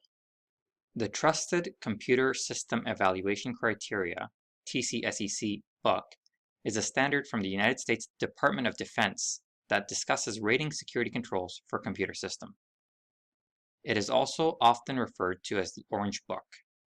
The standard was originally released in 1983 and updated in 1985 before being replaced by the Common Criteria standard in 2005. The Orange Book standard includes 4 top-level categories of security: minimal security, discretionary protection, mandatory protection, and verified protection. In this standard, security begins at the lowest classes in an access control mechanism and ends in the highest class with a mechanism that a clever and determined user cannot circumvent. The Orange Book also defines a trusted system and measures trust in terms of security policies and assurance.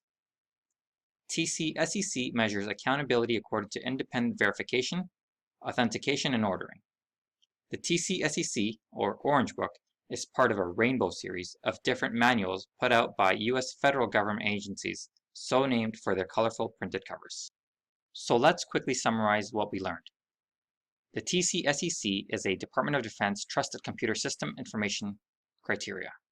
It was issued in 1983 and later referred to as the Orange Book by the IT community. It is no longer used and it was replaced by the Common Criteria in 2005. The Common Criteria is an international set of guidelines and specifications developed for evaluating information security products, specifically to ensure they meet an agreed-upon security standard for government deployments. Common Criteria is more formally called Common Criteria for Information Technology Security Evaluation. The Common Criteria has 2 key components: protection profiles and evaluation assurance levels. A protection profile, otherwise known as PPRO, defines as a standard set of security requirements for a specific type of product, such as a firewall. The evaluation assurance level, EAL, defines how thoroughly the product is tested. Evaluation assurance levels are scaled from 1 to 7, with 1 being the lowest level evaluation and 7 being the highest level evaluation. A higher level evaluation does not mean the product has a higher level of security, only that the product went through more tests. To submit a product for evaluation, the vendor must first complete a security target description, which includes an overview of the product and the product's security features, an evaluation of potential security threats, and the vendor's self-assessment detailing how the product conforms to the relevant protection profile and the EAT the vendor chooses to test again. The laboratory then tests the product to verify the product's security features and evaluates how well it meets the specifications defined in the protection profile. The results of a successful evaluation form the basis for an official certification of the product. The goal of the Common Criteria certification is to assure customers that the products they are buying have been evaluated and that the vendor's claims have been verified by a vendor-neutral third party. The Common Criteria originated out of 3 standards: ITsec, the European standard developed in the early 1990s by France, Germany, the Netherlands, and the UK; CTCPEC, the Canadian standard, followed from the US DoD standard, but avoided several problems that was issued jointly by evaluators from both the US and Canada. The CTCPEC standard was first published in May 1993. And TCSEC, the United States Department of Defense DoD 5200 standard, called the Orange Book, and parts of the Rainbow series. The Orange Book originated from computer security work, including the Anderson Report, done by the National Security Agency, and the National Bureau of Standards in the late 1970s and the early 1980s. The central thesis of the Orange Book follows from the work done by Dave Bell and Len LaPadula for a set of protection mechanisms. The government uses a certification and accreditation process to determine whether the system may be used in the government setting. Certification and accreditation at the government level is not only very complicated, but also very confidential.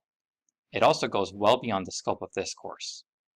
To get a better understanding of certification and accreditation, we will use the commercial level of certification and accreditation to describe what it is and how it is utilized in a real-world example. Certification is the comprehensive technical evaluation of the security components and their compliance for the purpose of accreditation. A certification process may use safeguard evaluation, risk analysis, verification, testing, and auditing techniques to assess the appropriateness of a specific system. For example, suppose Dan is the security officer for a company that just purchased new systems to be used to process its confidential data. He wants to know if these systems are appropriate for these tasks and if they are going to provide the necessary level of protection. He also wants to make sure they are compatible with its current environment, do not reduce productivity, and do not open new doors to new threats. Basically, he wants to know if these are the right products for his company. He could pay a company that specializes in these matters to perform the necessary procedures to certify the systems, but he wants to carry out the process internally. The evaluation team will perform tests on the software configurations, hardware, firmware, design, implementation, system procedures, and physical and communication controls. The goal of the certification process is to ensure that the system, product, or network is right for the customer's purposes. Customers will rely upon a product for slightly different reasons, and environments will have various threat levels. So a particular product is not necessarily the best fit for every single customer out there. Of course, vendors will try to convince you otherwise. The product has to provide the right functionality and security for the individual customer, which is the whole purpose of the certification process. The certification process and corresponding documentation will indicate the good, the bad, and the ugly about the product and how it works within the given environment. Dan will take these results and present them to his management for the accreditation process. Accreditation is the formal acceptance of the adequacy of the system's overall security and functionality by management. The certification information is presented to management or the responsible body, and it is up to management to ask questions, review the reports and findings, and decide whether to accept the product and whether any corrective action needs to be taken place. Once satisfied with the system's overall security as presented, management makes a formal accreditation statement. By doing this, management is stating it understands the level of protection the security system will provide in its current environment and understands the security risks associated with installing and maintaining the system. With that having been said, here is a very helpful tip for you to remember. Certification is a technical review that assesses the security mechanisms and evaluates their effectiveness. Accreditation, however, is the management's official acceptance of the information in the certification process findings. There are 4 options available for an accreditation authority when making an accreditation decision. A full authorization to operate is valid for 3 years. Alternatively, if there are some security issues that need to be addressed, but not significant enough to not grant authorization, the authorization authority may grant an interim authorization to operate. This would grant authorization while providing a 6-month window to address any security issues that the authorizing authority deems need to be addressed. If an interim authorization to test is granted, then the system may be used for test purposes only. The final accreditation decision is a denial of authorization to operate. With a denial of authorization, the use of the system is entirely prohibited. Virtualization refers to the creation of a virtual resource such as a server, desktop, operating system, file, storage, or network. The main goal of virtualization is to manage workloads by radically transforming traditional computing to make it more scalable. Virtualization has been part of the IT landscape for decades now, and today it can be applied to a wide range of system layers, including operating system level virtualization, hardware level virtualization, and server virtualization. We'll discuss virtualization in further detail, but first let's consider the technology landscape that has led up to virtualization. From the 1950s through the 1970s, the US group of manufacturers known as the IBM and Seven Dwarfs, which by the way included Honeywell and General Electric, developed mainframe computers that dominated the next few decades. Mainframe computers are computers used primarily by large organizations for critical applications, bulk data processing such as census, industry and consumer statistics, enterprise resource planning, and transaction processing. These mainframe computers were the backbone to the data centers for many years. As technology further advanced, the client-server model emerged in the 1980s and 90s. The client-server model had several unique, distinctive advantages. The first advantage is centralization of control. It provides access, resources, and integrity of the data that are controlled by the dedicated server so that a program or unauthorized client cannot damage the system. This centralization also facilitates tasks of updating data or other resources. The second advantage is scalability.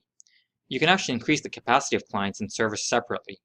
Any element can be increased or enhanced at any time, or you can add new nodes to the network, for example, clients or servers. A third advantage is that it has easy maintenance. It allows you to distribute the roles and responsibilities to several standalone computers. You can replace, repair, upgrade, or even move a server, while customers will not be affected by that change, or they'll be minimally affected. This independence of the change is also known as encapsulation. While the client-server model has many advantages, its shortcomings are significant. For one, it's resulted in wasted resources. Due to the nature of internet traffic, servers were sitting idle for extended periods of time. It was only when there was a spike in network traffic that the servers would be utilized at an acceptable level. There was clearly demand for a more efficient method, and it was around that same time virtualization technology became available. Virtualization allowed many different virtual servers to make use of the same underlying hardware. The clear-cut advantage of utilizing a shared hardware platform is that it allows a shift of memory, storage, and processing power to wherever it's needed most at any given time. VMware is a perfect example of a virtualization platform that makes this possible. So how does virtualization work exactly? Software called hypervisors separate the physical resources from the virtual environments, the things that need those resources. Hypervisors can sit on top of the operating system, like on a laptop, or be installed directly onto hardware, like a server, which is how most enterprises virtualize. Hypervisors take your physical resources and divide them up so that the virtual environments can use them. Resources are partitioned as needed from the physical environment to the many virtual environments. Users interact with and run computations within the virtual environment, typically called a guest machine or virtual machine. The virtual machine functions as a single data file. And like any digital file, it can be moved from one computer to another, opened in either one, and be expected to work the same. When the virtual environment is running and a user or program issues an instruction, that requires additional resources from the physical environment. The hypervisor relays the request to the physical system and caches the changes, which all happens at close to native speed, particularly if the request is sent through an open source hypervisor based on KVM, the kernel-based virtual machine. Let's discuss the types of virtualization. First, starting with data virtualization. Data that's spread all over can be consolidated into a single source. Data virtualization allows companies to treat data as a dynamic supply, providing processing capabilities that can bring together data from multiple sources, easily accommodate new data, and transform data according to user needs. Data virtualization tools like Red Hat, JBoss, Data Virtualization sits in front of multiple data sources and allows them to be treated as a single source, delivering the needed data in the required form at the right time to any application or user. Next, there's desktop virtualization. This is easily confused with operating system virtualization, which allows you to deploy multiple operating systems on a single machine. Desktop virtualization allows a central administrator, or automated administration tool, to deploy simulated desktop environments to hundreds of physical machines at once. Unlike traditional desktop environments that are physically installed, configured, and updated on each machine, desktop virtualization allows admins to perform mass configurations, updates, and security checks on all virtual desktops. Next, we have server virtualization. Servers are computers designed to process a high volume of specific tasks really well, so other computers, like laptops and desktops, can do a variety of other tasks. Virtualizing a server lets it to do more of those specific functions and involves partitioning it so that the components can be used to serve multiple functions. Next, we have operating system virtualization. Operating system virtualizations happens at the kernel, which is essentially the central task managers of operating systems. It's a useful way to run Linux and Windows environments side by side. Enterprises can also push virtual operating systems to computers, which reduces bulk hardware costs since the computers don't require such high out-of-the-box capabilities. It increases security since all virtual instances can be monitored and isolated, and it limits time spent on IT services like software updates. For security professionals, virtualization poses a number of legitimate security concerns around virtual machine isolation.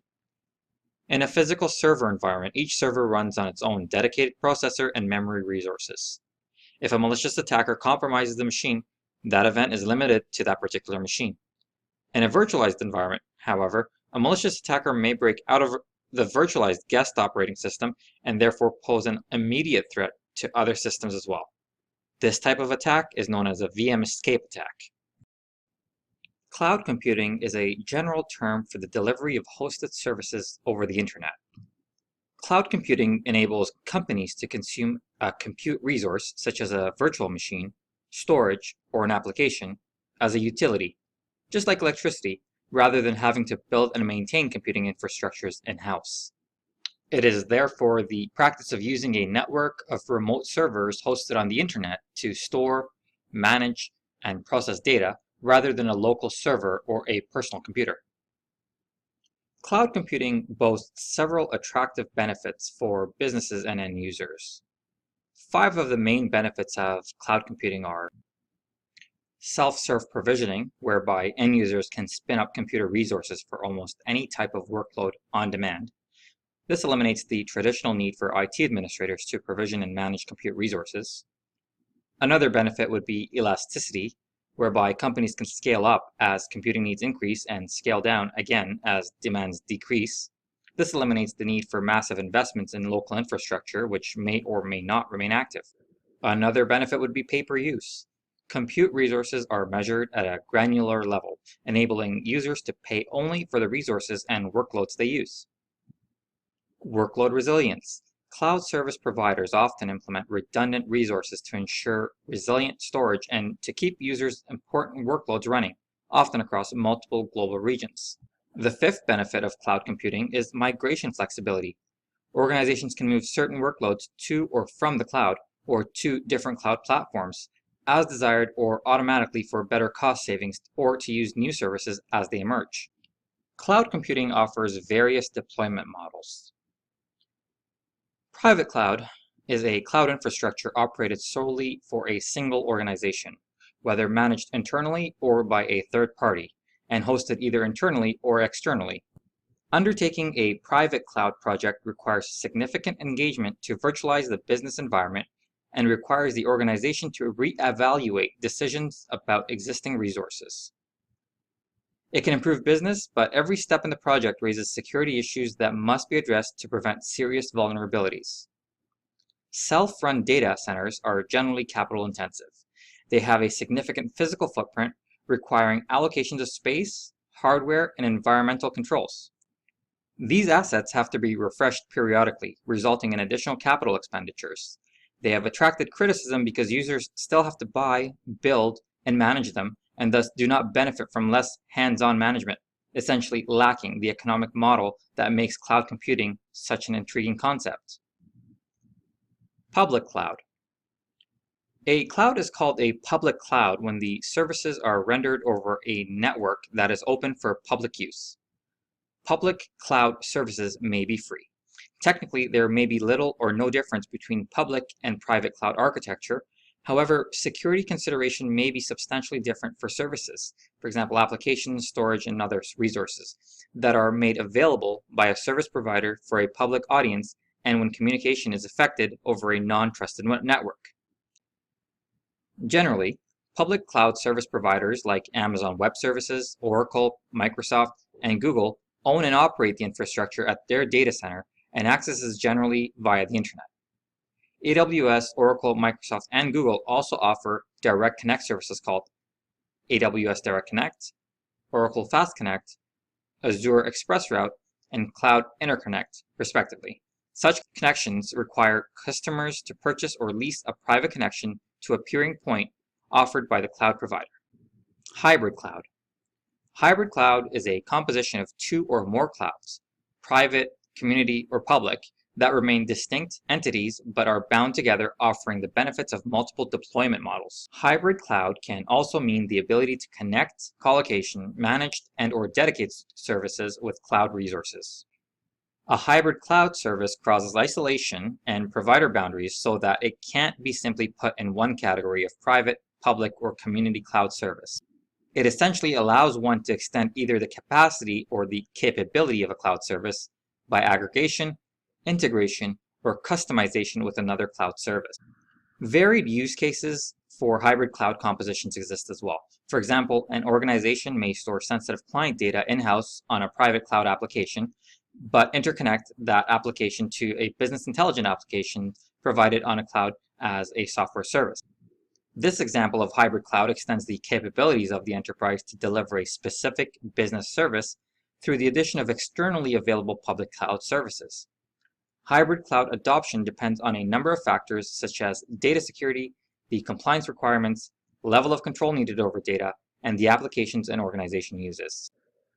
So let's summarize what we've learned. A public cloud is cost-effective, is easy to deploy, offers on-demand scalability, is reliable, offers continuous uptime, and requires almost zero maintenance. The benefit of a private cloud model is that it offers a higher level of data security and safety, it's less risky, offers reliability, agility, and efficiency. Finally, the hybrid model is secure and safe, it's cost-effective, it adds the added benefit of being flexible and scalable, and it's easy to transition into. Let's discuss public cloud tiers. Though service-oriented architecture advocates everything as a service with the acronyms EAAS or XAAS, cloud computing providers offer their services according to different models, of which the three standard models per NIST are infrastructure as a service, platform as a service, and software as a service. These models offer increasing abstraction. They are thus often portrayed as layers in a stack, infrastructure, platform, and software as a service, but these need not be related. For example, one can provide software as a service implemented on physical machines, bare metal, without using underlying PAAS or IaaS layers, and conversely, one can run a program as IaaS and access it directly without wrapping it as SaaS. Let's discuss software as a service, infrastructure as a service, and platform as a service in a little bit more detail. Software as a service is the capability provided to the consumer to use the provider's application running on a cloud infrastructure.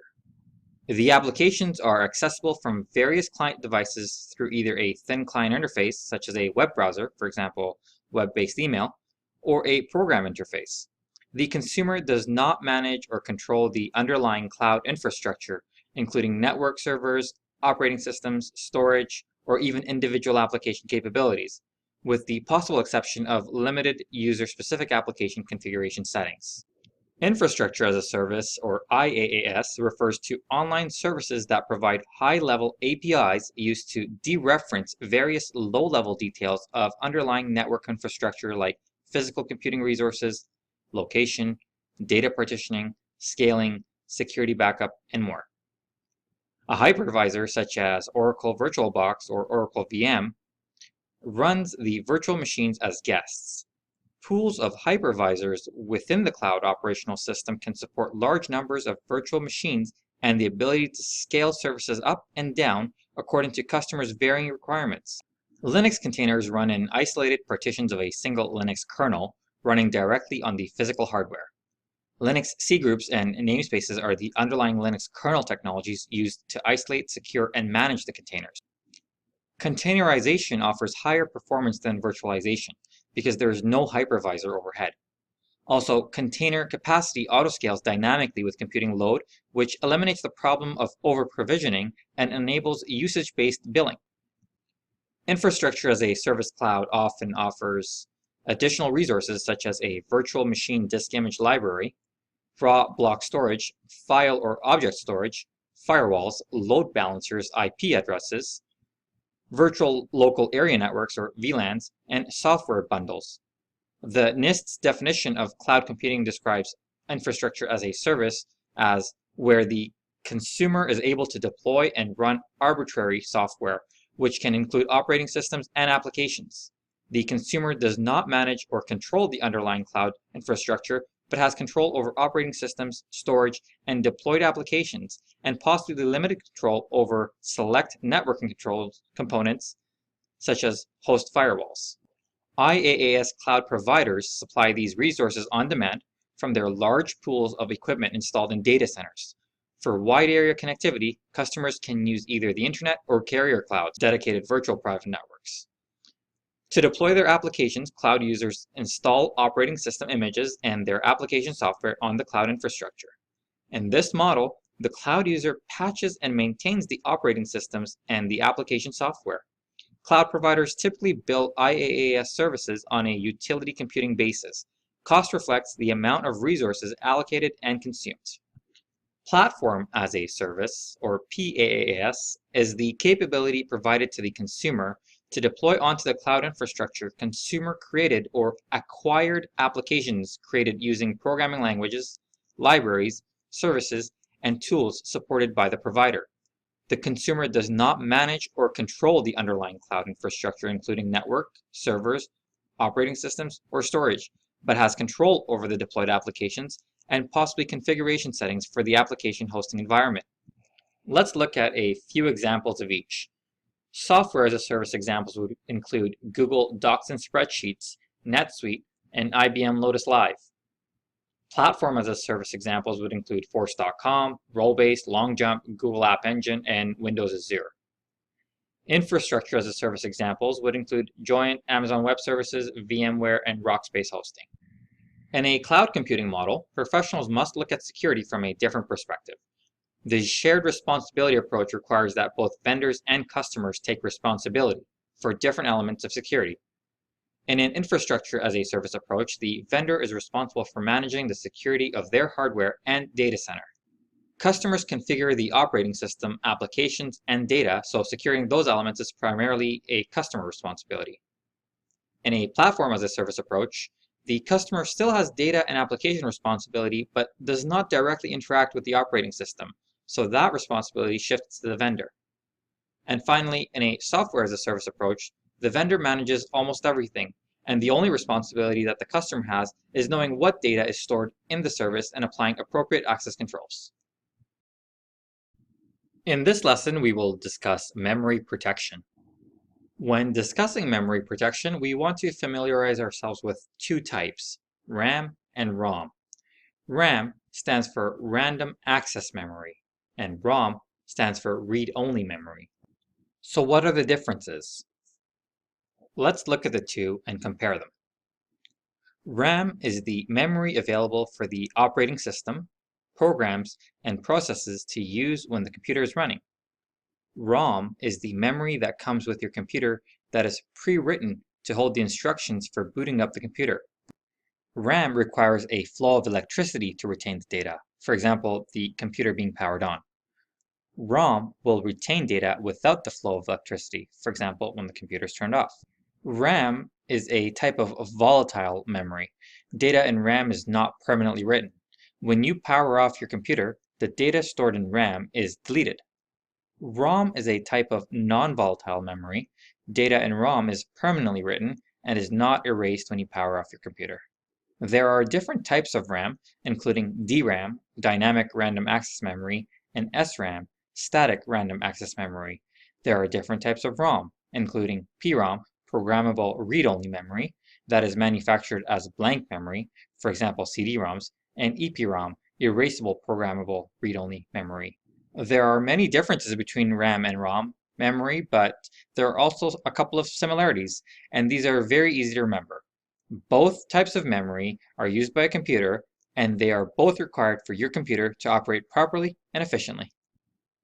Memory management is the process of controlling and coordinating computer memory, assigning portions called blocks to various running programs to optimize overall system performance. Memory management resides in the hardware, in the operating system, in programs and applications. In hardware, memory management involves components that physically store data, such as RAM chips, memory caches, and flash-based SSDs, or solid-state drives. In the operating system, memory management involves the allocation and constant reallocation of specific memory blocks to individual programs as user demands change. At the application level, memory management ensures the availability of adequate memory for the object and data structures of each running program at all times. Application memory management combines two related tasks known as allocation and recycling.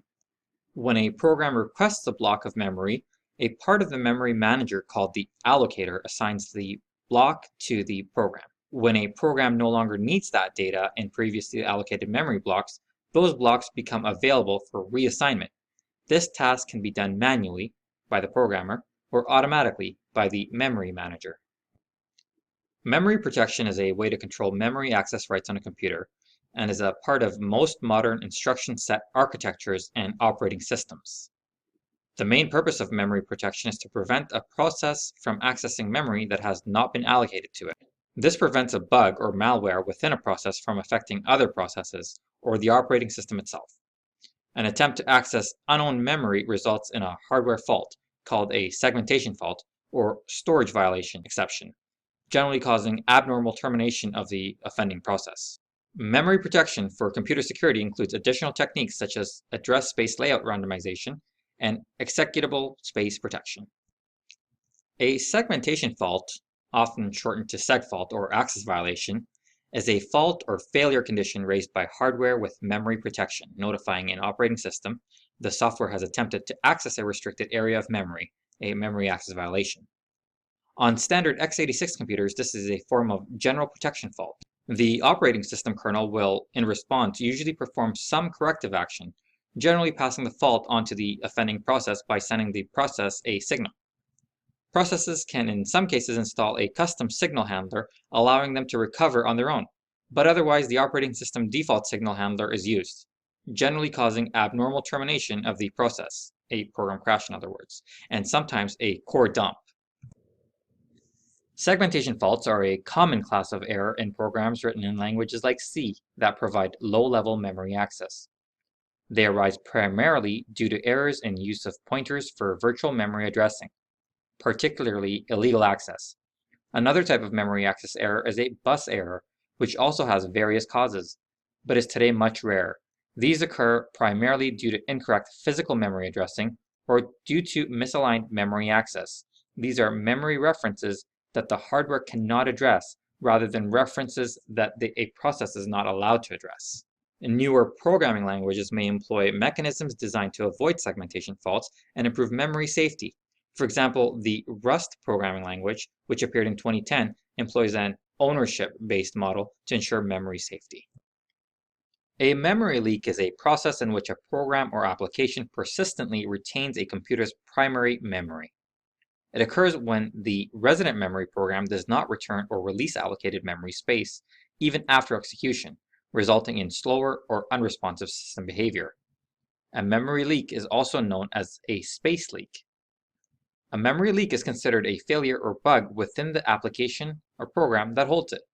Memory leakage may be intended or unintended by the application or program, which may retain the application in memory to execute operations or remain frozen in an unrecoverable state. The resident program also may source or leak additional memory space without releasing the previously used space, leading to the exhaustion of memory resources and a poorly performing or frozen system. A memory leak may be mitigated through specialized memory management software or by adding garbage collection functions to the application source code. In computing, an interface is a shared boundary across which two or more separate components of a computer system exchange information. The exchange can be between software, computer hardware, peripheral devices, humans, and combinations of these. Some computer hardware devices, such as a touchscreen, can both send and receive data through the interface, while others, such as a mouse or microphone, may only provide an interface to send data to a given system. API is the acronym for Application Programming Interface, which is a software intermediary that allows two applications to talk to each other. Each time you use an app like Facebook, send an instant message, or check the weather on your phone, you're using an API. When you use an application on your mobile phone, the application connects to the internet and sends data to a server. The server then retrieves that data, interprets it, performs the necessary actions, and sends it back to your phone. The application then interprets the data and presents you with the information you wanted in a readable way. This is what an API is. All of this happens via API. To explain this better, let us take a familiar example. Imagine you're sitting at a table in a restaurant with a menu of choices to order from. The kitchen is the part of the system that will prepare your order. What is missing is the critical link to communicate your order to the kitchen and deliver your food back to your table. That's where the waiter or API comes in. The waiter is the messenger or API that takes your request or order and tells the kitchen, the system, what to do. Then the waiter delivers the response back to you. In this case, it is the food. Here's another real-life example of an API. You may be familiar with the process of searching for flights online. Just like the restaurant, you have a variety of options to choose from, including different cities, departure and return dates, and more.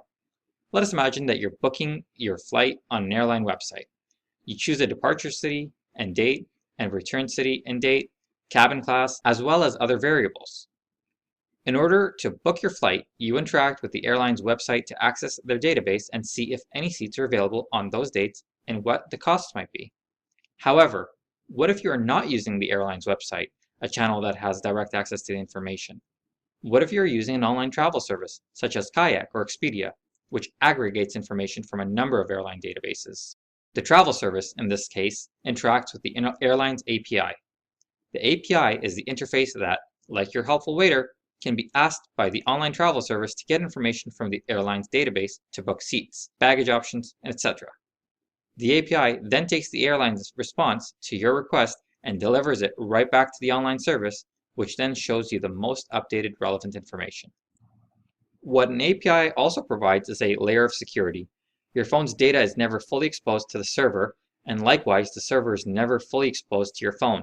Instead, each communicates with small packets of data, sharing only that which is necessary, like ordering takeout. You tell the restaurant what you would like to eat, they tell you what you need in return, and then, in the end, you get your meal. APIs have become so valuable that they comprise a large part of many businesses' revenue. Major companies like Google, eBay, Salesforce.com, Amazon, and Expedia are just a few of the many companies that make money from their APIs. What the API economy refers to is this marketplace of APIs. Modern API has taken on some characteristics that make them extraordinarily valuable and useful.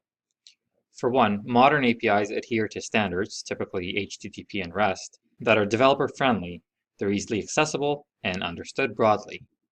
Moreover, they are treated more like products than code. They are designed for consumption for specific audiences, for example, mobile developers. They are documented, and they are versioned in a way that users can have certain expectations of its maintenance and lifecycle. And because they are much more standardized, they have a much stronger discipline for security and governance, as well as monitored and managed for performance and scale. As with any other piece of productized software, the modern API has its own software development lifecycle, or SDLC, of designing, testing, building, managing, and versioning. Also, modern APIs are well documented for consumption and versioning. When discussing interface types, there are two types: physical interface and virtual interface. Virtual interfaces are network interfaces that are not associated with a physical interface. Physical interfaces have some form of physical element, for example, a RJ45 mail connector on an Ethernet cable. Virtual interfaces exist only in software. There are no physical elements. You identify an individual virtual interface using a numerical ID after the virtual interface name. For example, loopback0 or tunnel1. The ID is unique per virtual interface type to make the entire name string unique. For example, both a loopback0 interface and null0 interface can exist. but two loopback 0 interfaces cannot exist in a single networking device. Some of the common types of virtual interfaces include loopback interfaces, null interfaces, subinterfaces, and tunnel interfaces. This then begs the question, why do we need virtual interfaces and what are the benefits? Well, each type of virtual interface has its own benefit. For example, subinterfaces were invented as a method of virtually subdividing a physical interface into two or more interfaces, so that IP routing protocols would see the network connection to each remote networking device as a separate physical layer, even though the subinterfaces share a common physical interface. One of the first uses of subinterfaces was to resolve the problem with split horizon of frame relay WANs. A null interface provides an alternative method of filtering without the overhead involved with using access lists. For example, instead of creating an outbound access list that prevents traffic to a destination network from being transmitted out an interface, you can configure a static route for the destination network that points to the null interface. A loopback interface can provide a stable interface on which you can assign a layer 3 address, such as an IP or IPX address. This address can be configured as the source address when the networking device needs to send data for protocols to another device in your network, and you want the receiving data to always see the same source IP address from the networking device. As it relates to interfaces on vulnerability, sometimes what happens is malicious users are able to exfiltrate information from a sensitive system to the outside world through what is known as a covert channel. Covert channels provide a backdoor for communications into or out of the system and allow inadvertent interfaces that weren't planned by software developers to be exploited. There are two types of covert channels. Storage channels communicate by modifying a storage location, such as a hard drive. Timing channels perform operations that affect the real response time observed by the receiver. Three things are required for a covert channel to exist. First, the sender and receiver must have access to a shared resource. Second, the sender must be able to vary some property of the shared resource that the receiver can observe. Finally, the sender and receiver must be able to synchronize their communication. It's apparent that covert channels are extremely common. Probably the only way to completely eliminate the covert channels is to eliminate all shared resources and all communication. Availability, in the context of a computer system, refers to the ability of a user to access information or resources in a specified location and in the correct format. Availability is one of the 5 pillars of information assurance, the other 4 being integrity, authentication, confidentiality, and non-repudiation. When a system is regularly non-functioning, information availability is affected and significantly impacts users. In addition, when data is not secure and easily available, information security is affected. Another factor affecting availability is time. If a computer system cannot deliver information efficiently, then availability is compromised. Data availability must be ensured by storage, which may be local or at an offsite facility. In the case of an offsite facility, an established business continuity plan should state the availability of this data when on-site data is not available. At all times, information must be available to those with clearance. Availability can generally be improved in one of two manners: high availability and fault tolerance.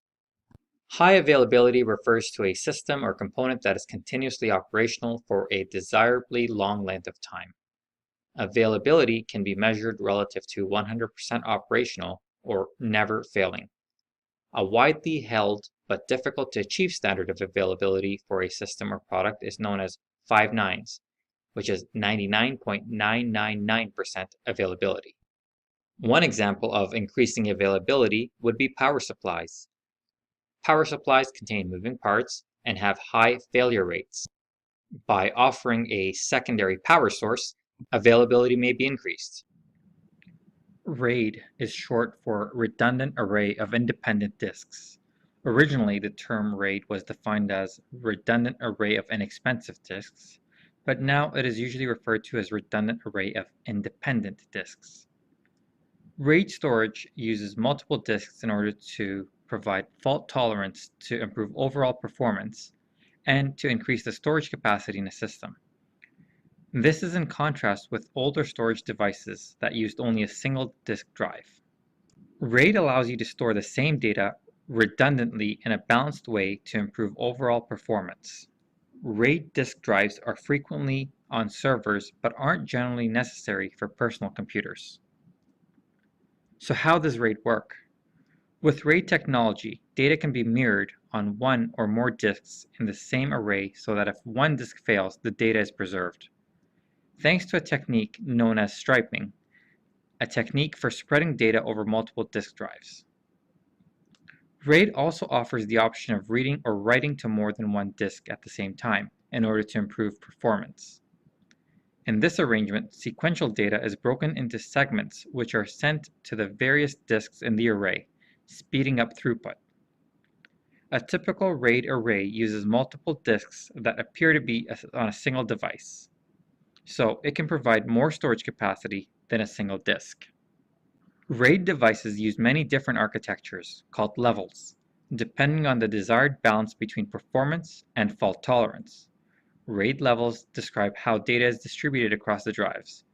You will need to be familiar with RAID Level 1 and RAID Level 5. RAID Level 1 is commonly referred to as mirroring, where RAID Level 5 is commonly referred to as striping. Let's take a closer look at each. RAID 1 consists of an exact copy, or mirror, of a set of data on two or more disks. A classic RAID 1 mirrored pair contains two disks.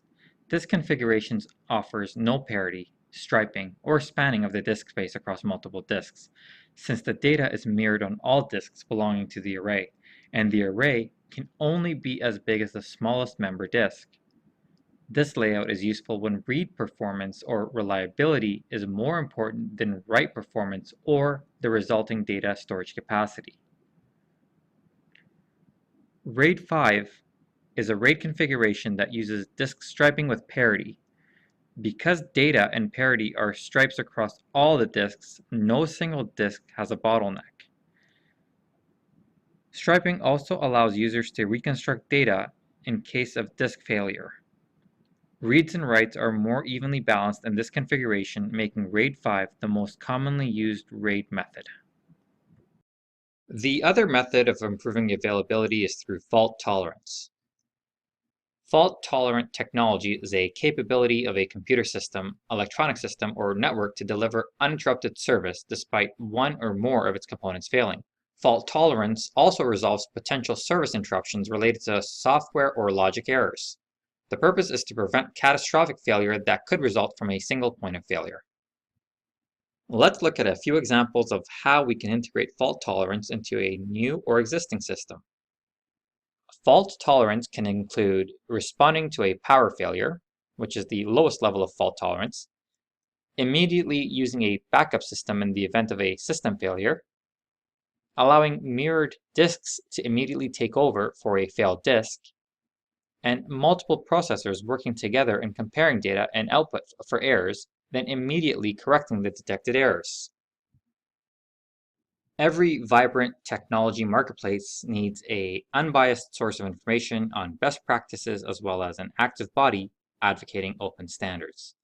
In the application security space, one of those groups is the Open Web Application Security Project, or OWASP for short. OWASP operates as a nonprofit and is not affiliated with any technology company, which means it is in a unique position to provide impartial, practical information about AppSec to individuals, corporations, universities, governments, agencies, and other organizations worldwide. Operating as a community of like-minded professionals, OWASP issues software tools and knowledge-based documentation on application security. All of its articles, methodologies, and technologies are made available free of charge to the public. OWASP makes available a list of the top 10 most critical web application security risks. Let's take a look at the OWASP Top 10 for 2017. If you navigate to OWASP.org, you'll see this web page here. I'm going to go ahead and click on OWASP Top 10 2017. Now, when we come to this page, this is initially what you'll see. It's a PDF document. I'd like to draw your attention to page 6. This page has something that I personally find very interesting. It actually shows you what the application security risks are and the threat agents, the vectors, the actual weakness, what kind of security controls there would be, the technical impacts, and the business impacts, and it actually shows you the route that it would take. This is actually very helpful to know. The whole document here actually has quite a bit of useful information, but let's go ahead and jump over to page 7 here, which actually has the list of top 10 security risks for 2017. The top 10 security risks are injection, broken authentication, sensitive data exposure, XML external entities, broken access control, security misconfigurations, cross-site scripting, insecure deserialization, components with known vulnerabilities, and insufficient logging and monitoring. Now, we're not going to go through each one of these individually. It would simply be too redundant. Everything is listed here. I would highly encourage you to take a look at this information. And if you feel that you need more information on each one of these, a simple Google search will provide you plenty of information on that. The details of this go well beyond the scope of this course in terms of going into details, but we will look at a few of these in more detail. For example, we will look at SQL injections, and we will also look at cross-site scripting in further detail. If you actually scroll down this document, you'll see each one of them is actually explained. For example, one of the top 10 vulnerabilities is injection. It tells you what the threat agent is, the attack vectors, and it goes into quite a bit of detail to provide you with real-world examples. So here's one example here of an attack scenario, and it does the same thing for the other 9 vulnerabilities. So here we have broken authentication. It gives you all the details you need there. Same thing with sensitive data exposure. This document is well worth the read. It provides quite a bit of information and is time well spent. The danger of SQL injections has been known for 15 years, and yet such attacks are still one of the greatest dangers to dynamic websites, which can cause serious damage, including the destruction of the data in your database. But what exactly are they, and how can you prevent them? To understand a SQL injection, you must first understand what a SQL is. SQL, otherwise known as Structured Query Language, is a domain-specific language used in programming and designed for managing data held in a relational database management system, or for stream processing in a relational data stream management system. Okay, great. So we know what a SQL is, but what is a SQL injection? On the modern web, you can find lots of dynamic sites which are generated on the fly. A scripting language, such as PHP, retrieves content from a database and puts it together based on instructions or statements. Such instructions contain the code written by the developer, as well as the data the visitor enters via the web form. For example, when he or she enters his login and password. If a developer is not careful enough when writing his or her statements, ill-intentioned people will have the opportunity to slip malicious code into the data they enter, allowing them to execute other instructions. So, in short, hackers use certain characters or formulas in the input field of the form, as a result of which their input is no longer seen as a simple string, but rather as a function. So let's look at some of these most common signs. An asterisk is an instruction for the SQL database to show all columns for the selected row in the database. Equals is an instruction for the SQL database to show only the values that match the search string. A simple quote is used to tell the SQL database where the search string begins or ends. A semicolon is used to tell the SQL parser that the current statement is terminated. A double dash is used to tell the SQL parser that the rest of the row is a comment. It should not be executed. What are the dangers of a SQL injection? As previously stated, SQL injection is an attack in which extra code is added to the input. If no precautions are taken into the script to anticipate such situations, the code will be executed, leading to dangerous situations. The attacker can add, edit, or read the database content, read the source code of files on the database server, write files to the database server, and these are just a few simple examples. Here's an example that should clearly illustrate this. This code is used as a SQL statement whose purpose is to select a user with a specific ID. But what if the user enters the code below as his user ID in the form? The statement then becomes select star from users where user ID equals 105 or 1 equals 1. The consequence of this is that although the initial purpose was to show a single row, that of the user ID entered into the input, all rows are now shown because the OR condition is always true, 1 equals 1. And when the users table does not only contain usernames but also passwords, you are in big trouble. If I was trying to defend against SQL injection attacks, I can use two techniques: input validation and parameterized queries. Input validation occurs when the web application inspects the input provided by a user to make sure that it is in an appropriate format. For example, the input should never contain a single quotation mark. This checking should always be performed by the web application on the server where an attacker can't modify the code. If the developer tries to use a technique known as client-side validation, where the user's web browser validates input, an attacker can easily remove those checks and bypass the input validation security.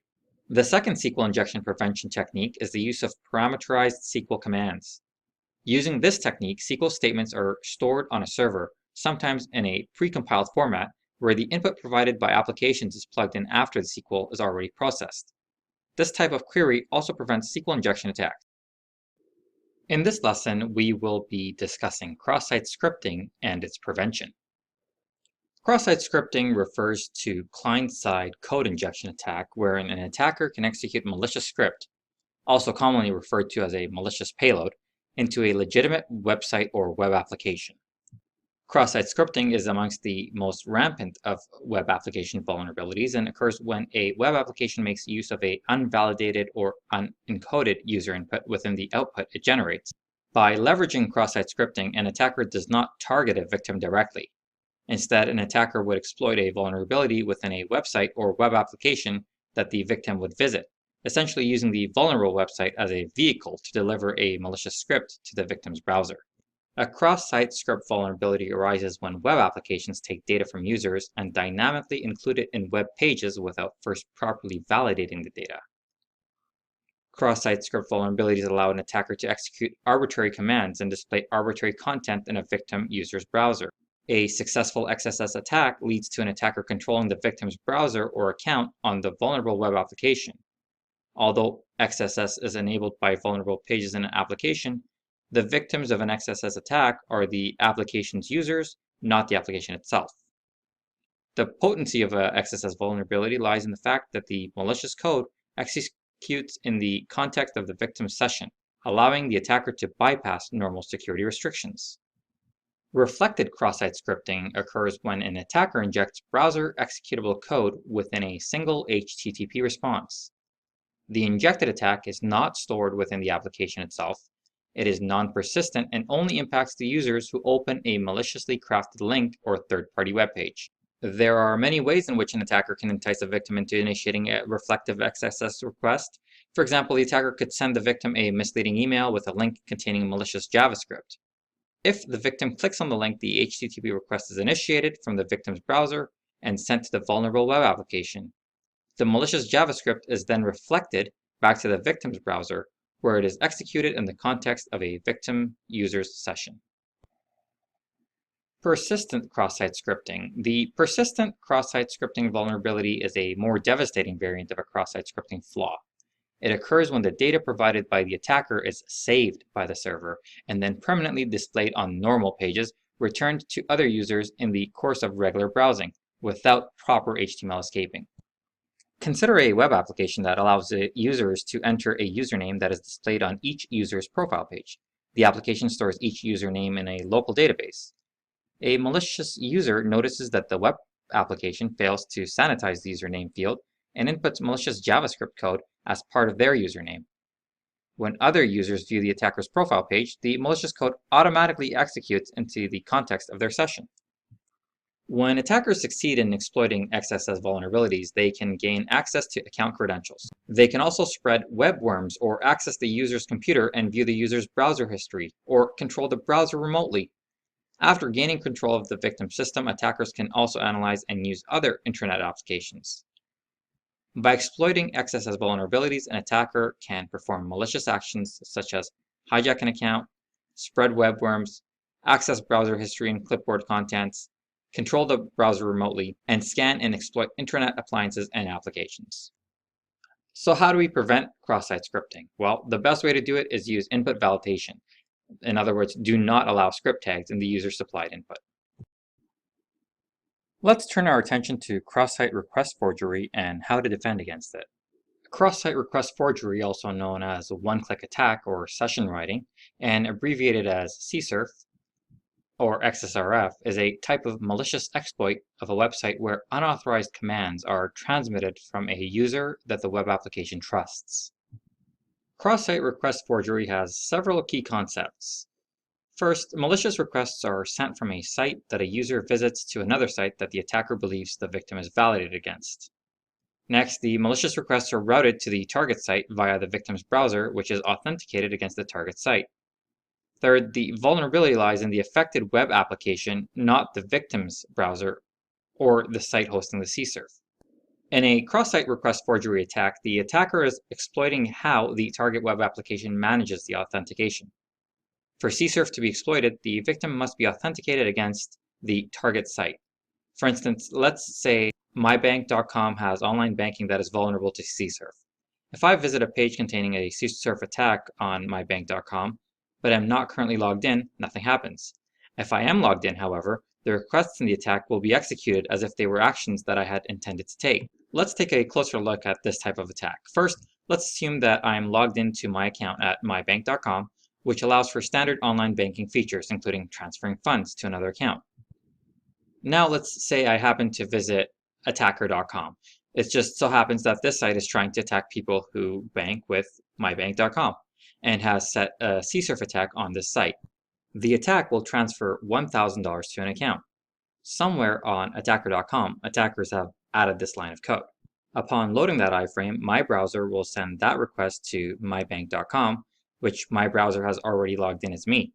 The request will be processed and send $1,000 to the account. The most common method to prevent cross-site request forgery attacks is to append CSRF tokens to each request and associate them with the user's session. Such tokens should, at a minimum, be unique per user session, but can also be unique per request. By including a challenge token with each request, the developer can ensure that the request is valid and not coming from a source other than the user. Other options of defending against cross-site request forgery attacks include re-architect web applications, preventing the use of HTTP GET requests, advising users to log out of sites, and automatically logging out users after an idle period. We've all heard the term encryption, but what is encryption? Encryption is the process of encoding a message or information in such a way that only authorized parties can access it, and those who are not authorized cannot. It converts information from plain text into encrypted ciphertext. But how does it do this? Encryption uses algorithms. An algorithm is the procedure that the encryption process follows. The specific algorithm is called the cipher, or code. There are many types of encryption algorithms. The encryption's goal and level of security determines the most effective solution. Triple DES, RSA, and Blowfish are some examples of encryption algorithms or ciphers. If that's encryption, then what's decryption? Decryption is the process of taking encoded or encrypted text or other data and converting it back into text that you or the computer can read and understand. Decryption converts information from encrypted ciphertext into plain text. So here's a very basic example of how this works. Let's say you send a message. Your phone gets the key from the app server and encrypts the message so only your friend can open it. Then, your friend's phone receives the message and decrypts it using their personal key. Finally, your friend reads the message. That is a basic example of encryption-decryption. Another thing you should be familiar with is private key and public key, and this is central to the concept of encryption. A private key, or symmetric key, means that the encryption and decryption keys are the same. The two parties must have the same key before they can achieve secure communication. So what's a public key? A public key means that the encryption key is published and available for anyone to use. Only the receiving party has access to the decryption key that enables them to read that message. Here is an example. Let's assume you are the sender of a plain text message. That plain text message is encrypted using the recipient's public key. Once that's been done, it's created into ciphertext. That ciphertext is then decrypted. It's decrypted using the recipient's private key. Upon completion, the decrypted message becomes plain text once again and is sent to the recipient. As you can see, there's a public key and a private key involved in this process. Information security has grown to be a colossal factor, especially with modern communication networks, leaving loopholes that could be leveraged to devastating effects. To mitigate this vulnerability, cryptography is used, and in this lesson we will specifically be discussing symmetric and asymmetric cryptography. Before we continue, let's make sure we are clear on a few key terms and concepts. First, let's discuss algorithms. An algorithm is basically a procedure or a formula for solving a data snooping problem. An encryption algorithm is a set of mathematical procedure for performing encryption on data. Through the use of such an algorithm, information is made in the ciphertext and requires the use of a key to transforming the data into its original form. This brings us to the concept of cryptography that has been long used in information security in communication systems. Cryptography is a method of using advanced mathematical principles in storing and transmitting data in a particular form so that only those whom it is intended can read and process it. Encryption is a key concept in cryptography. It is a process whereby a message is encoded in a format that cannot be read or understood by an eavesdropper. The technique is old and was first used by Caesar to encrypt his messages using Caesar cipher. A plain text from a user can be encrypted to ciphertext, then sent through a communication channel, and no eavesdrop can interfere with the plain text. When it reaches the receiver end, the ciphertext is decrypted to the original plain text. Let's familiarize ourselves with a few more key terms. Encryption. Encryption is the process of locking up information using cryptography. Information that has been locked this way is encrypted. Decryption. The process of unlocking encrypted information using cryptographic techniques is called decryption. Key. A secret, like a password, used to encrypt and decrypt information. There are a few different types of keys used in cryptography. At a rudimentary level, symmetry is the quality of being made up of exactly similar parts facing each other or around an axis. In cryptography, when we discuss symmetry, we are referring to keys rather than shapes. There are two categories of encryption algorithms: symmetric algorithms, which are encryption and decryption operations using the same key, and asymmetric algorithms, which is encryption and decryption operations that use different keys. We will first discuss symmetric encryption. This is the simplest kind of encryption that involves only one secret key to cipher and decipher information. Symmetrical encryption is an old and best-known technique. It uses a secret key that can either be a number, a word, or a string of random letters. It is blended with plain text of a message to change the content in a particular way. The sender and the recipient should know the secret key that is used to encrypt and decrypt all the messages. Blowfish, AES, RC4, DES, RC5, and RC6 are all examples of symmetric encryption. The most widely used symmetric encryption algorithm is AES-128, AES-192, and AES-256. The main disadvantage of the symmetric key encryption is that all parties involved have to exchange the key used to encrypt the data before they can decrypt it. Symmetric encryption does provide some unique challenges, however. Let's say that Alice and Bob want to communicate with each other. If they both know the same shared secret, they can use it to exchange encrypted messages with each other. This works great when we only have two people involved. They can simply agree on an encryption key and then use it to communicate with each other. If we have three people involved, now we need to change things up a little bit. Alice and Bob can still use the shared secret key to communicate with each other privately. But now Charlie joins the picture and wants to be able to communicate with Alice and Bob. Each person in the group wants the ability to communicate privately with the other member of the group. Alice already has a way to communicate privately with Bob, but then we need to add a second key that allows her to communicate privately with Charlie.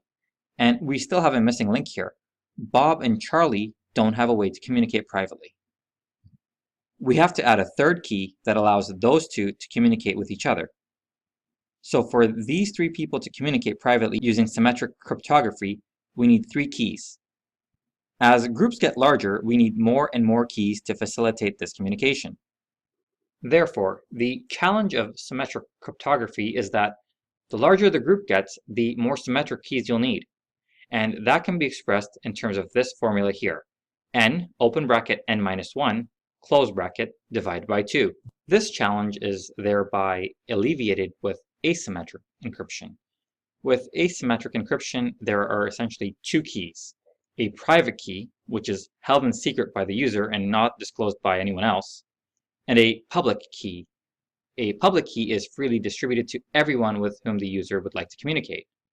Asymmetrical encryption is also known as public key cryptography, which is a relatively new method compared to symmetric encryption. Asymmetrical encryption is also known as public key cryptography, which is a relatively new method compared to symmetric encryption.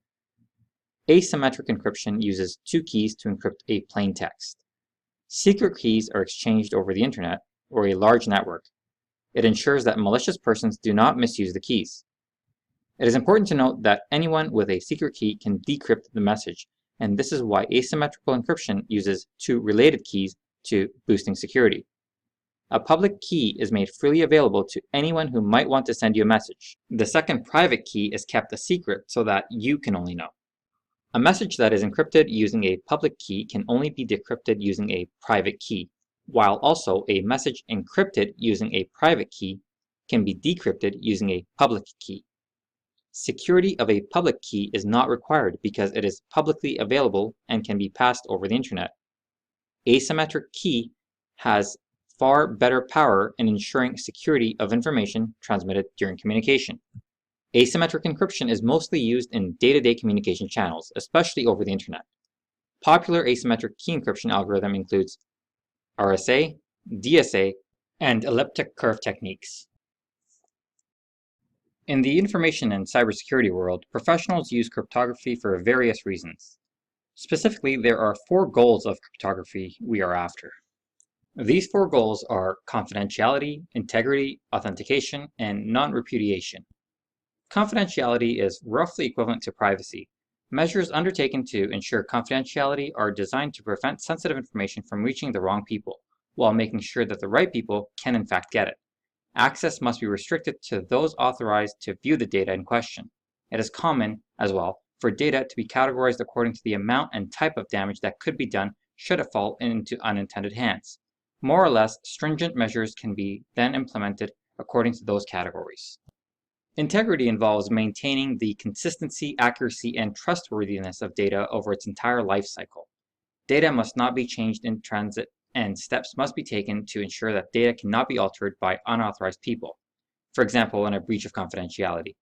These measures include file permissions and user access controls. Version control may be used to prevent erroneous changes or accidental deletion of authorized users becoming a problem. In addition, some means must be in place to detect any changes in data that might occur as a result of non-human caused events, such as an electromagnetic pulse or server crash. Some data might include checksums, even cryptographic checksums, for verification of integrity. Backups or redundancies must be available to restore the affected data to its correct state. Another cryptographic goal is authentication. Authentication simply implies that you must prove your identity. For example, Hotmail may authenticate you through your username and password. The final goal of cryptography is non-repudiation. Non-repudiation is verifiable origin of a message. More accurately described, non-repudiation refers to a state of affairs where the author of a statement will not be able to successfully challenge the authorship of that statement or validity of an associated contract. For instance, I send you a PDF contract, you sign it, and send it back to me. At a later date, you refute that that was in fact your signature.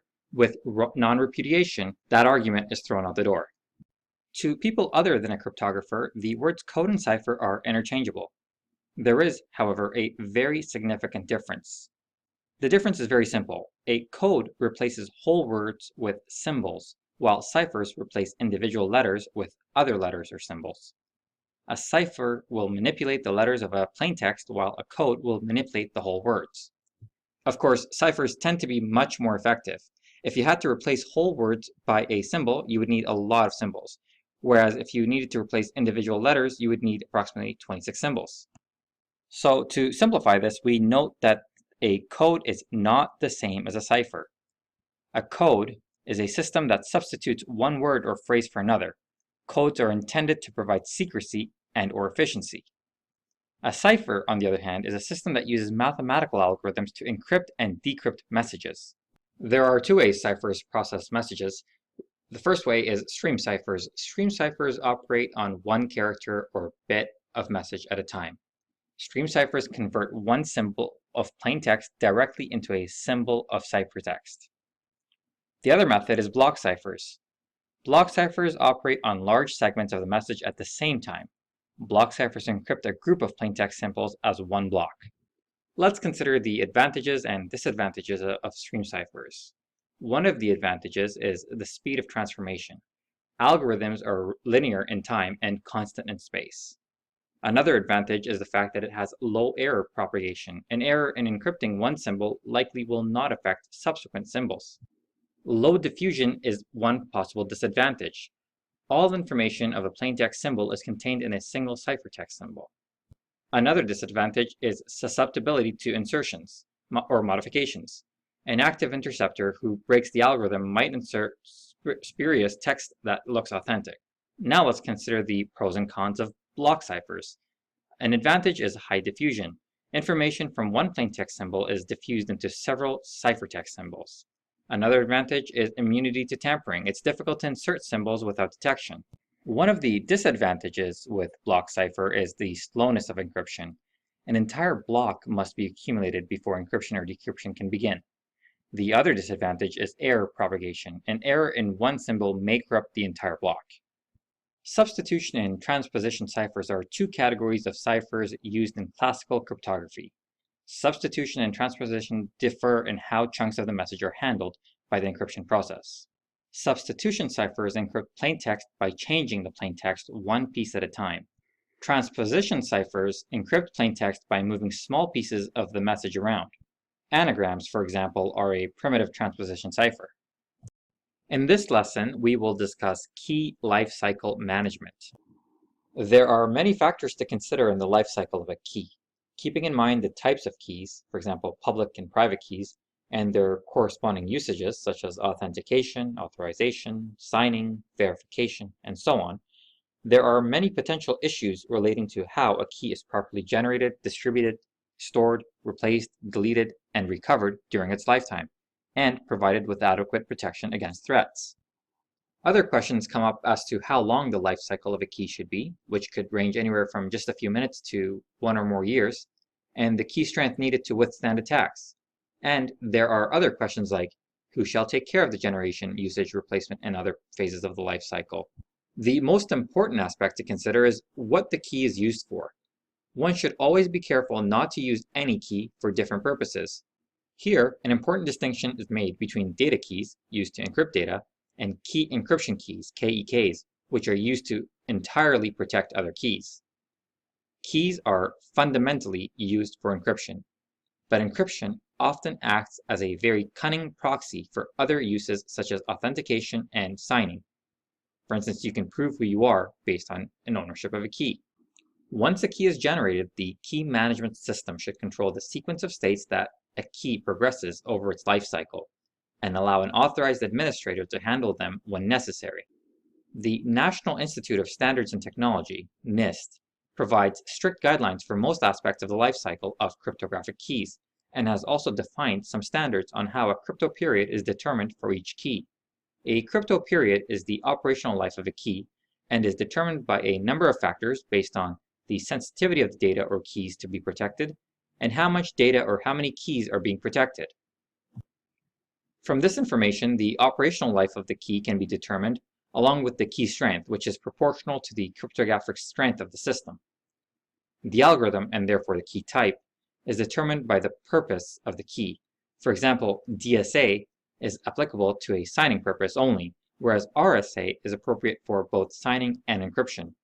NIST specifies cryptographic algorithms that have withstood the test of time.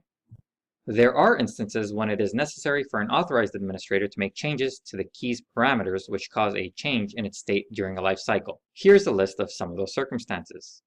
Whether the key or associated data or encrypted key is suspected of compromise. Change in vendor support of product or need to replace product. Technological advances that make it possible to attack where it was previously infeasible. Change of ownership, where a change of keys is associated with a change in assignment of liability. Regulatory requirements, contractual requirements, or policy crypto period that mandates a maximum operational life. Let's look at the basic phases of a key life cycle. Do note, however, that every key management solution is different, so not all of them will use the same phases. Some are not used at all, and other phases can be added, such as pre-activation, activation, and post-activation. Generation. Keys can be generated through a key management system, hardware security module, or by a trusted third party, which should use a cryptographically secure true random number generator for seeds. The key, along with their attributes, will then be stored in a key storage database, which must be encrypted by a master key.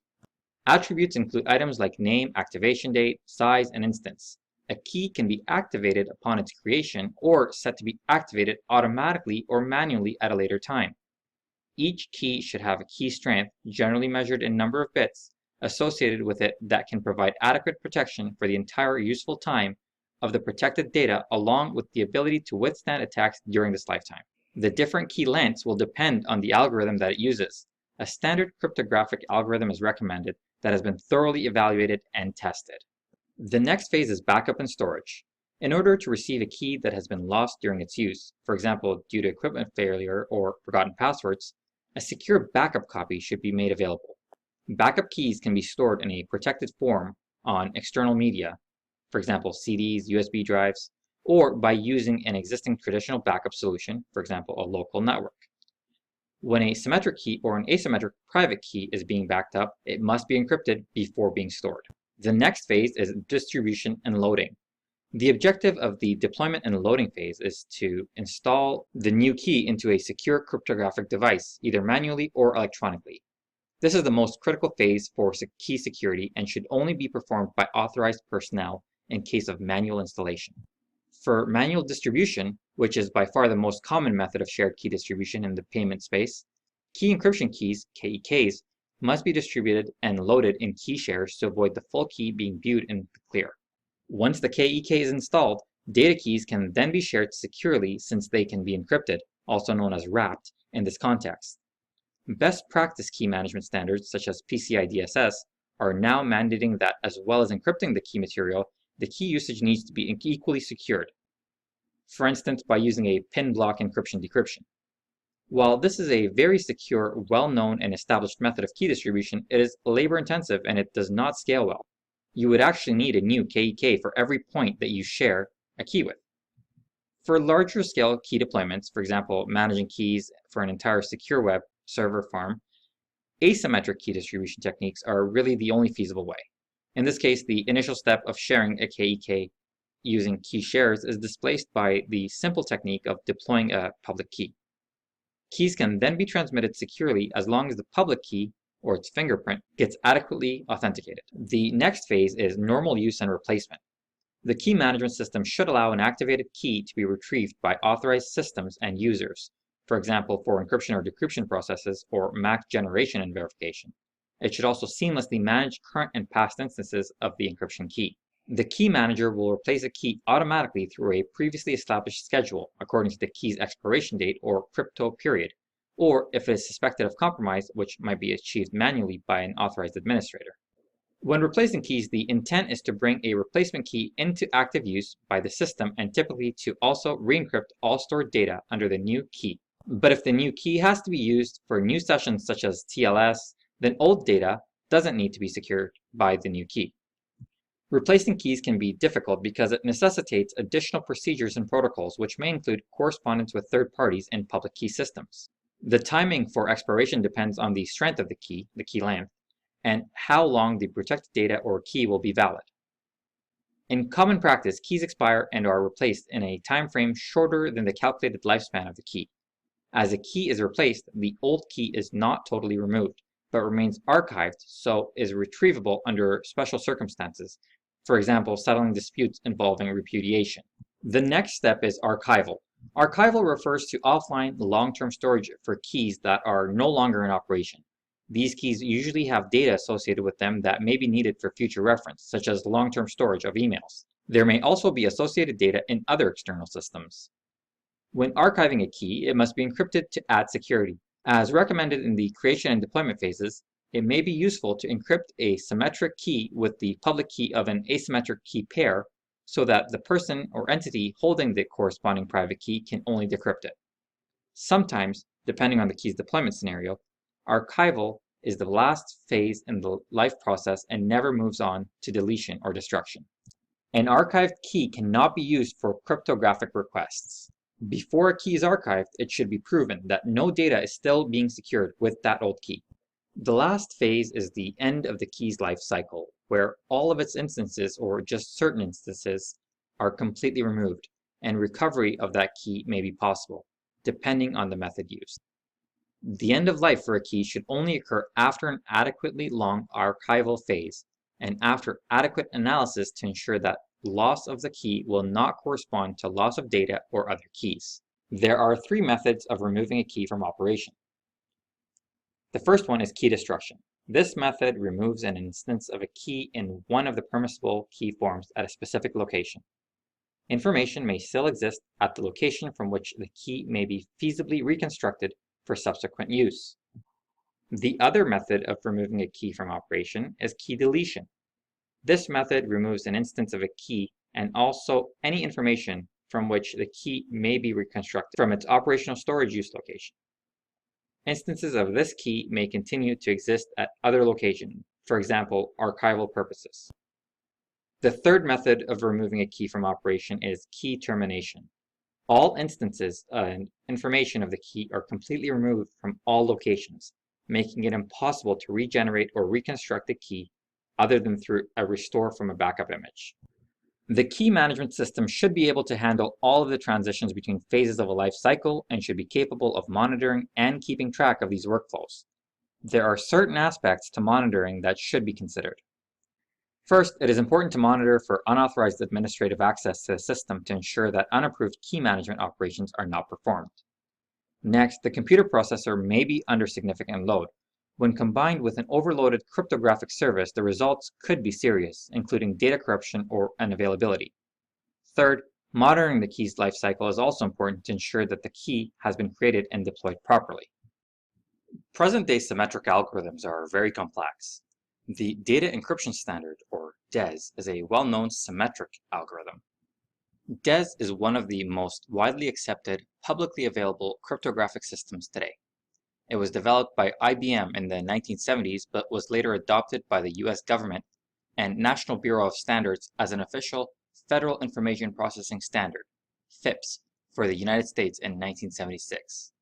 It uses a 56-bit key to encrypt the 64-bit block size data. It processes 64-bit inputs into 64-bit ciphertext, and the algorithm performs 16 iterations. So how does DES work exactly? Encryption of a block of the message takes place in 16 stages or rounds. From the input key, 16 48-bit keys are generated, one for each round. In each round, 8 so-called S boxes are used. These S boxes are fixed in the specification of the standard. Using the S boxes, groups of 6 bits are mapped to groups of 4 bits. The contents of these S boxes have been determined by the US National Security Agency, the NSA. The S boxes appear to be randomly filled, but this is not the case. Recently, it has been discovered that these S boxes, determined in the 1970s, are resistant against an attack called differential cryptanalysis, which was first known in the 1990s. The block of the message is divided into 2 halves. The right half is expanded from 32 to 48 bits using another fixed table. The result is combined with the subkey for that round using the XOR operation. Using the S boxes, the 48 resulting bits are then transformed again to 32 bits, which are subsequently permutated again using yet another fixed table. The now thoroughly shuffled right half is now combined with the left half using the XOR operation. In the next round, this combination is used as the new left half. The figure you see before you should helpfully make this process a bit more clear. In the figure, the left and right halves are denotes of L0 and R0, and in subsequent rounds as L1, R1, L2, R2, and so on. The function f is responsible for all the mappings described. This secret key encryption algorithm uses a key that is 56 bits or 7 characters long. At the time, it was believed that trying out all possible keys would be impossible because computers could not possibly ever become fast enough. In 1998, the Electronic Frontier Foundation, or EFF, built a special purpose machine that could decrypt a message by trying out all possible keys in less than 3 days. The machine cost less than $250,000 and searched over 88 billion keys per second. So to summarize our learning about the data encryption standard, here's what we know. The data encryption standard is a secret key encryption scheme adopted as a standard in the US in 1977. It uses a 56-bit key, which is today considered by many to be insufficient, as it can, with moderate effort, be cracked by brute force. A variant called triple DES uses a longer key and is more secure, but has never become popular. The advanced encryption standard is expected to supersede DES as the standard encryption algorithm. Do note that DES is no longer considered secure. The speed of exhaustive key searches against DES after 1990 began to cause discomfort amongst users of DES. However, users did not want to replace DES as it takes an enormous amount of time and money to change encryption algorithms that are widely adopted and embedded in large security architectures. The pragmatic approach was not to abandon the DES completely, but to change the manner in which DES is used. This led to the modified schemes of triple DES, sometimes known as 3DES. Incidentally, there are 2 variants of triple DES, known as 3-key triple DES and 2-key triple DES. Triple DES was developed in 1998 and derived from DES. It applies the DES cipher algorithm 3 times to each of the data blocks. Triple DES encryption is a computerized cryptography where block cipher algorithms are applied 3 times to each data block. The key size is increased in triple DES to ensure additional security through encryption capabilities. Each block contains 64 bits of data. 3 keys are referred to as bundle keys with 56 bits per key. There are 3 keying options in data encryption standards: all keys being independent, key 1 and key 2 being independent keys, and all 3 keys being identical.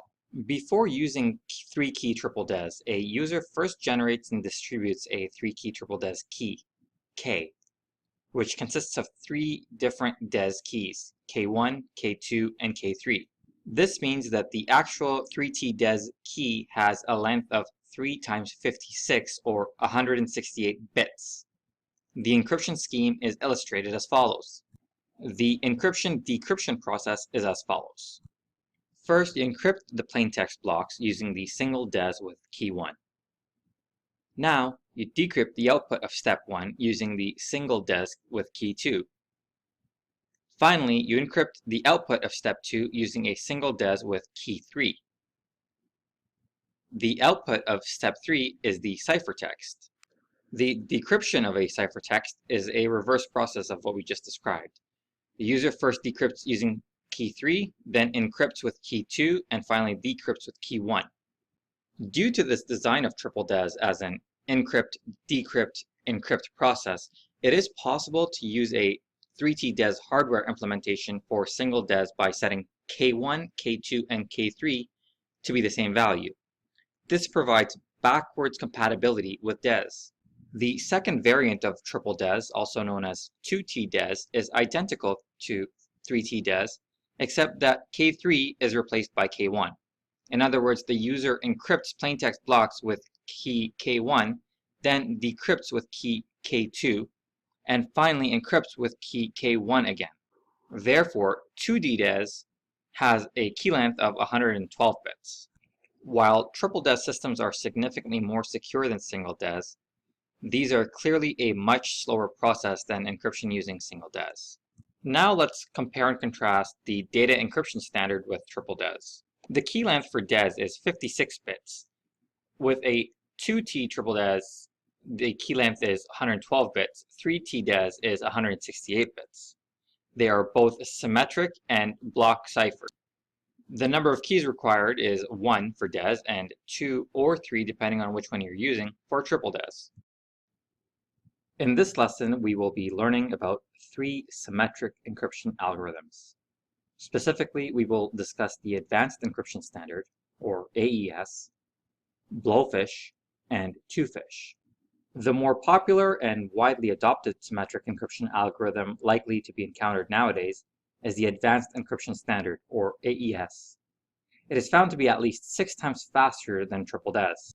Recall that a replacement for DES was needed as its key size was too small. With increasing computing power, it was considered vulnerable against exhaustive key search attack. Therefore, triple DES was designed to overcome this drawback, but it was found to be slow. So the features of AES are as follows. It has a symmetric key, symmetric block cipher, 128-bit data, 128, 192, or 256-bit keys. It's stronger and faster than triple DES. It provides full specification and design details, and the software is implementable in C and Java. AES is an iterative rather than Feistel cipher. It is based on substitution permutation network. It comprises of a series of linked operations, some of which involve replacing inputs by specific outputs, or substitutions, and others involve shuffling bits around, or permutations. Interestingly, AES performs all its computations on bytes rather than bits. Hence, AES treats the 128 bits of a plaintext block as 16 bytes. These 16 bytes are arranged in 4 columns and 4 rows for processing as a matrix. Unlike DES, the number of rounds in AES is variable and depends on the length of the key. AES uses 10 rounds for 128-bit keys, 12 rounds for 192-bit keys, and 14 rounds for 256-bit keys. Each of these rounds uses a different 128-bit round key, which is calculated from the original AES key. The schematic of AES structure is given in the following illustration. Here we restrict to description of a typical round of AES encryption. Each round comprises of 4 sub-processes. The first round of process is depicted in this illustration. Let's begin by discussing byte substitution, or sub-bytes. The 16 input bytes are substituted by looking up a fixed table, or SBox, given in design. The result is in a matrix of 4 rows and 4 columns. Next, let's discuss shift rows. Each of the 4 rows of the matrix is shifted to the left. Any entries that fall off are reinserted on the right side of the row.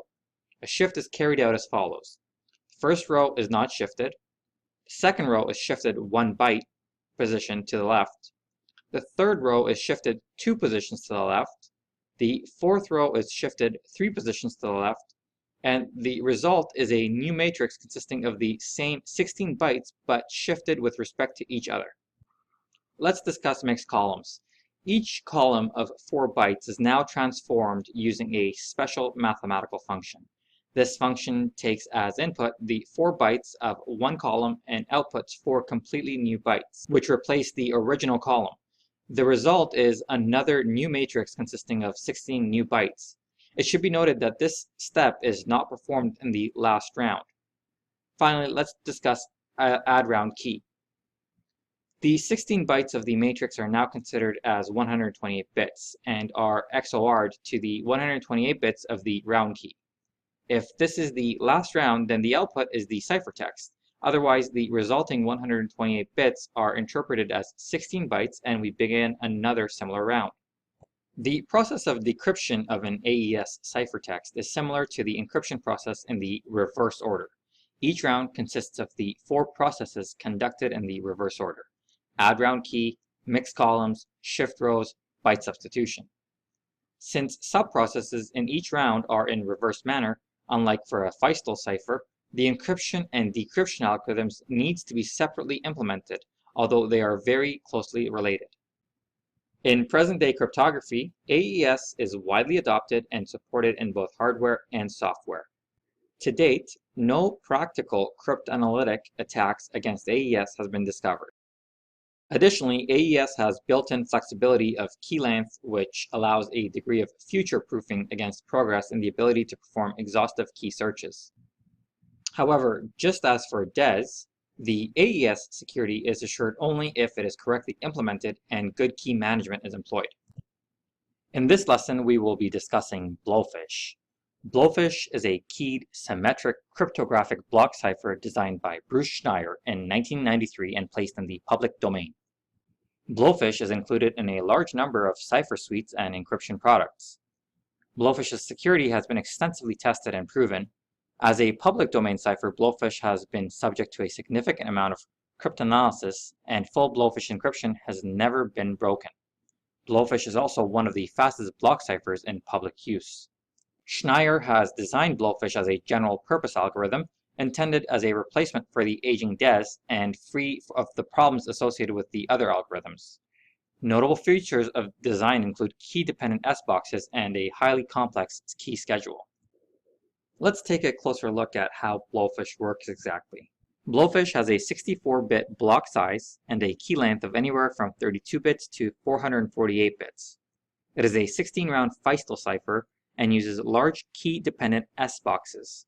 It is similar to structure to CAST128, which uses fixed S-boxes. This diagram shows the Blowfish's F function. The function splits the 32-bit input into 4 8-bit quarters and uses the quarters as input to the S-boxes. The outputs are added modulo 232 and XOR'd to produce the final 32-bit output. Let's quickly summarize Blowfish. Blowfish is a public domain algorithm which was designed originally as a DES replacement. It uses a Feistel network and combines substitution and transposition. Blowfish is one of the fastest block ciphers in widespread use, except when changing keys.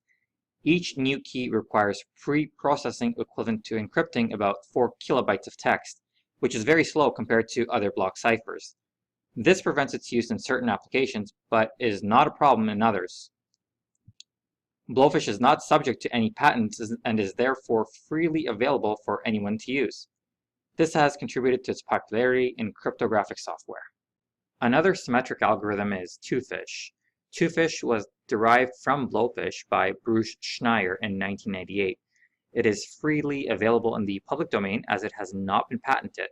It is a symmetric key block cipher having key sizes of 128, 192, and 256 bits, used to encrypt the 128-bit block size data in 16 rounds.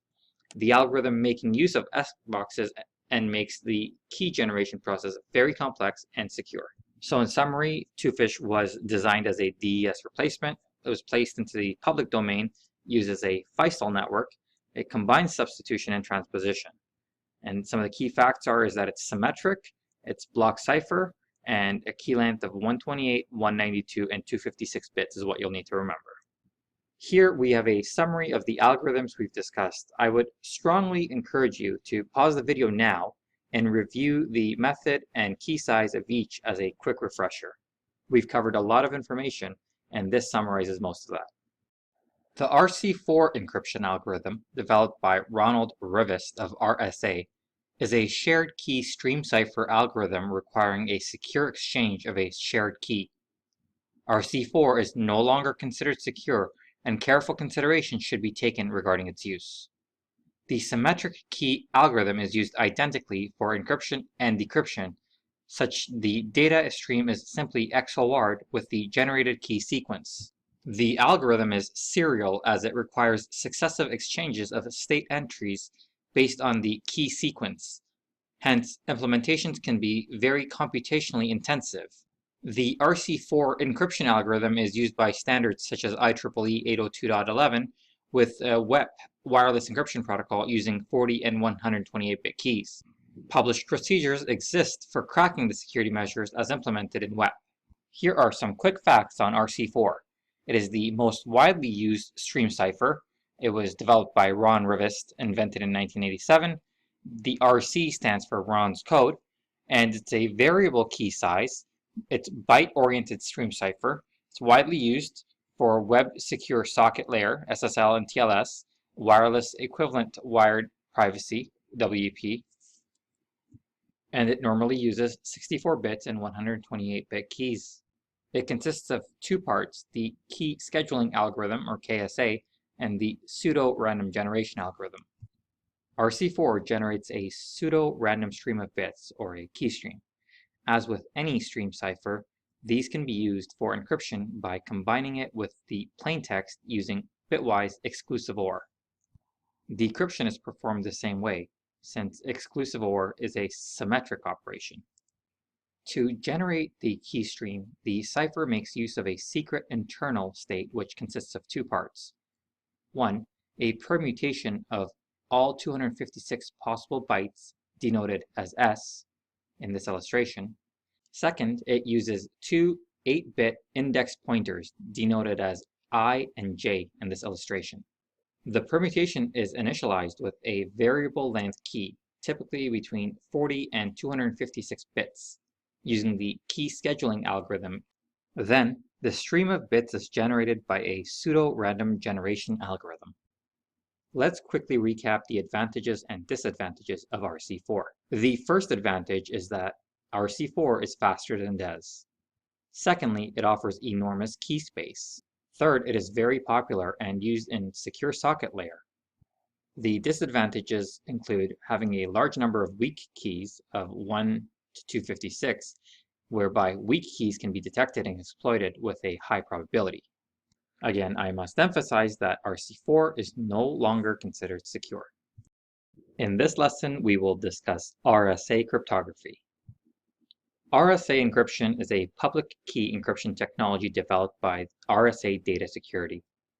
The RSA algorithm is based on the difficulty in factoring very large numbers. Based on this principle, the RSA encryption algorithm uses prime factorization as the trapdoor for encryption. Deducing a RSA key, therefore, takes a huge amount of time and processing power. RSA is the standard encryption method for important data, especially data that's transmitted over the internet. RSA is a public key crypto system that MIT professor Ron Rivest, Adi Shamir, and Leonard Adleman invented in 1977. The system is based on several mathematical principles in number theory. Before we dive deeper into RSA, I should note here that several math principles are required to fully understand RSA cryptography. Those mathematical ideas include prime numbers, multiplication versus factorization, greatest common divisor, Euclidean algorithm, relatively prime numbers, modular arithmetic, modular inverse, Euler's theorem, and multiplicative functions. If you are not completely familiar with these concepts, it's okay. You're not the only one. The math behind RSA is really beyond the scope of this course, but I thought I should share this information so you have a frame of reference if you want to do some further research on your own. The RSA algorithm requires key generation, encryption, and decryption. Let's look at some of the math for each. In key generation, we select numbers P and Q, where P and Q are both prime numbers. We calculate n by multiplying P and Q. Also note that in encryption, the ciphertext capital C equals capital M to the E multiplied by modulo n. And in decryption, the plaintext capital M equals capital C to the D multiplied by modulo n. RSA derives its security from the difficulty of factoring large integers that are product of two large prime numbers. Multiplying these two numbers is easy, but determining the original prime numbers from the total factoring is considered infeasible due to the time it would take, even using today's supercomputers. The public and the private key generation algorithm is the most complex part of RSA cryptography. Two large prime numbers, P and Q, are generated using the Rabin-Miller primality test algorithm. A modulus, n, is calculated by multiplying P and Q. This number is used by both the public and private keys and provides the link between them. Its length, usually expressed in bits, is called the key length. The public key consists of the modulus n and the public exponent, e. The E figure doesn't have to be a secretly selected prime number, as the public key is shared with everyone.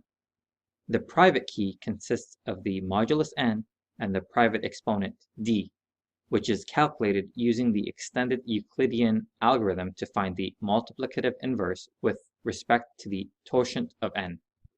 While the math may sound complicated, an example can really simplify things. Let's look at a simple example. Alice generates her RSA keys by selecting two primes, where p equals 11 and q equals 13.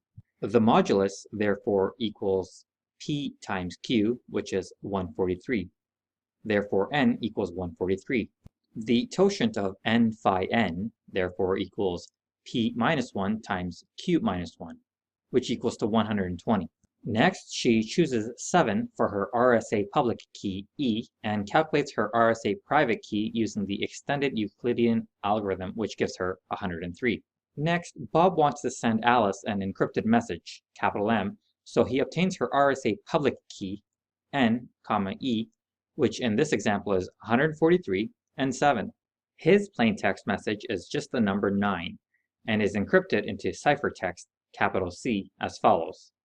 Capital M to the E modulo N equals 9 to the 7 modulo 143, which equals 48, which equals capital C. Next, when Alice receives Bob's message, she decrypts it by using her RSA private key, small d and small n, as follows. Capital C to the D modulo N equals 48 to the 103 modulo 143, which equals 9, which equals M. To use RSA keys to digitally sign a message, Alice would create a hash or message digest of her message to Bob, encrypt the hash value with her RSA private key, and add it to the message. Bob can then verify that the message has been sent by Alice and has not been altered by decrypting the hash value with her public key. If this value matches the hash of the original message, then only Alice could have sent it, implying authentication and non-repudiation. And the message is exactly as she wrote, which implies integrity.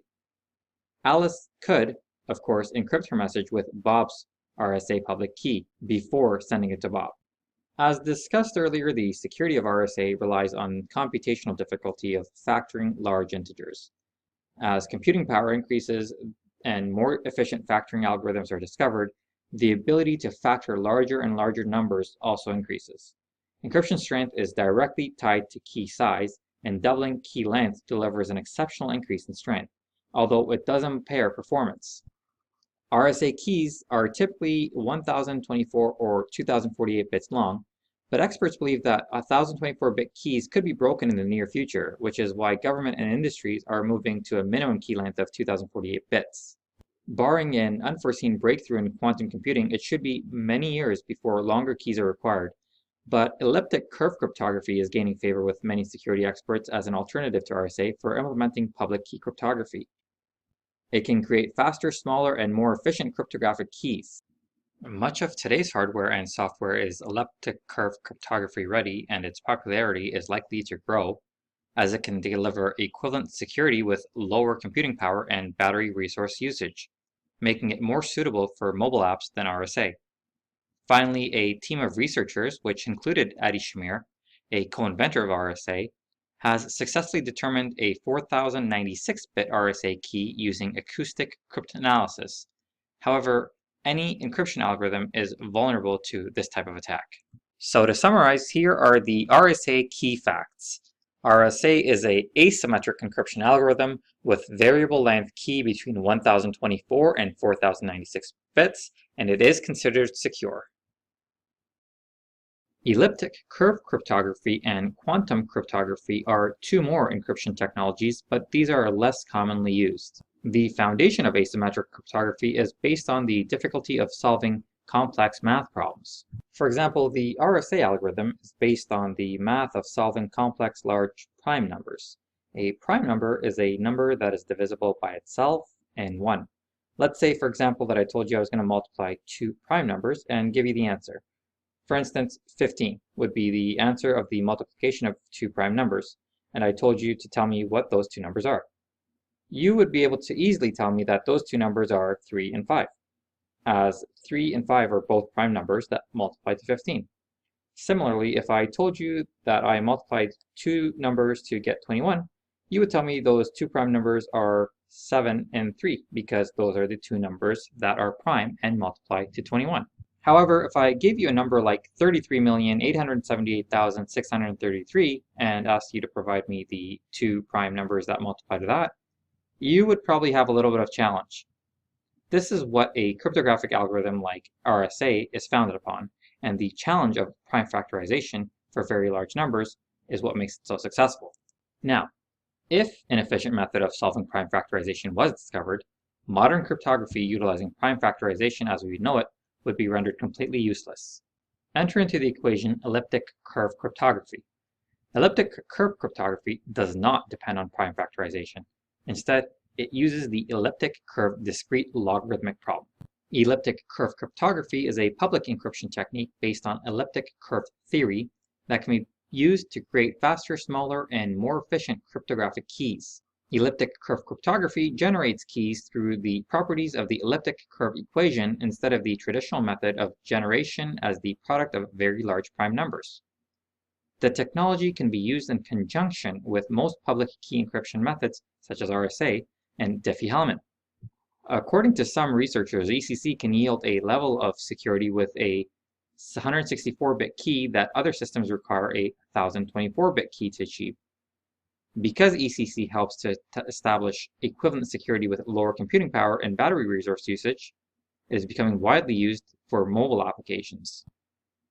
The equation of an elliptic curve is given as y squared equals x cubed plus ax plus b. And the graph to the right is a graphical representation of this equation. In recent years, quantum computing has become very popular. Quantum computing utilizes quantum mechanics to perform computing tasks. Quantum computing is still in the early stages and is heavily theory-based, but it is significant because advances in quantum computing may be able to defeat cryptographic algorithms that depend on factoring large prime numbers. It's also important to note that the elliptic curve cryptography cannot protect against quantum attacks, and elliptic curve cryptography is even more vulnerable to quantum attacks compared to prime factorization. On the positive, however, quantum computing may provide superior algorithms. Key exchange is any method in cryptography by which cryptographic keys are exchanged between two parties, allowing use of a cryptographic algorithm. If the sender and receiver wish to exchange encrypted messages, each must be equipped to encrypt messages to be sent and decrypt messages received. The nature of the equipping they require depends on the encryption technique they might use. If they use a code, both will require a copy of the same codebook.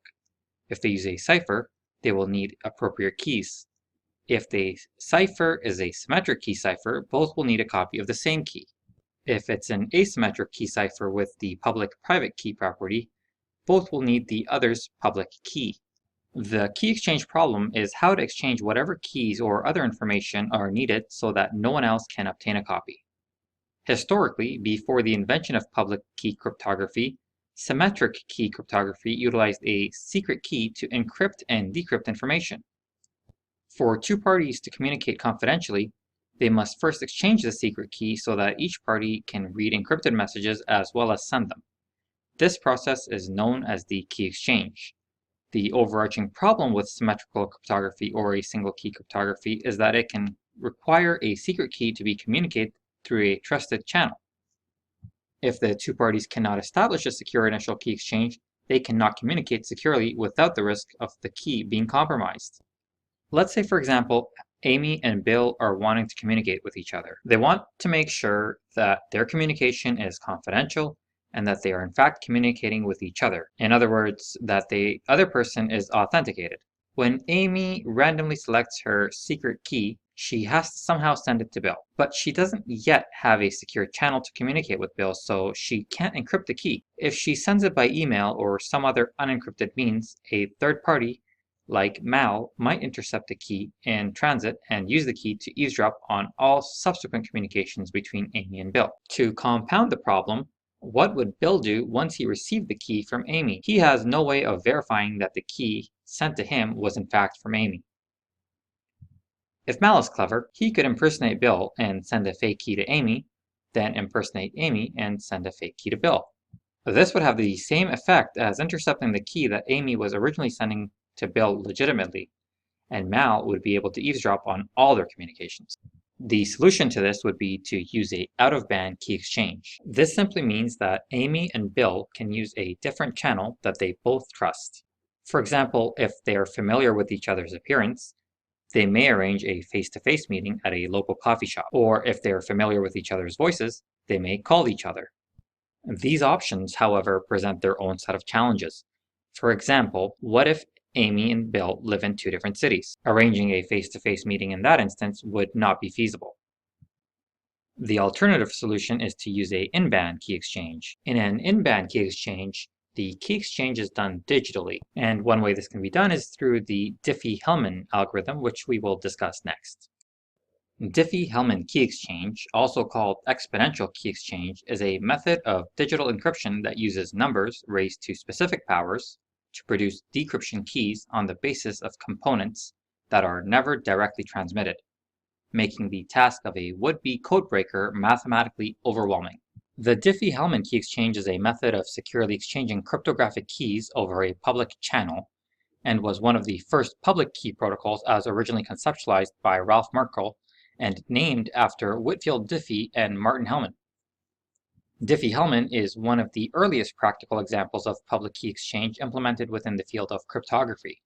We will definitely look at the math behind the Diffie-Hellman key exchange, but before we do that, I'd like to share a very simplified analogy using colors, which may help those students that are better visual learners.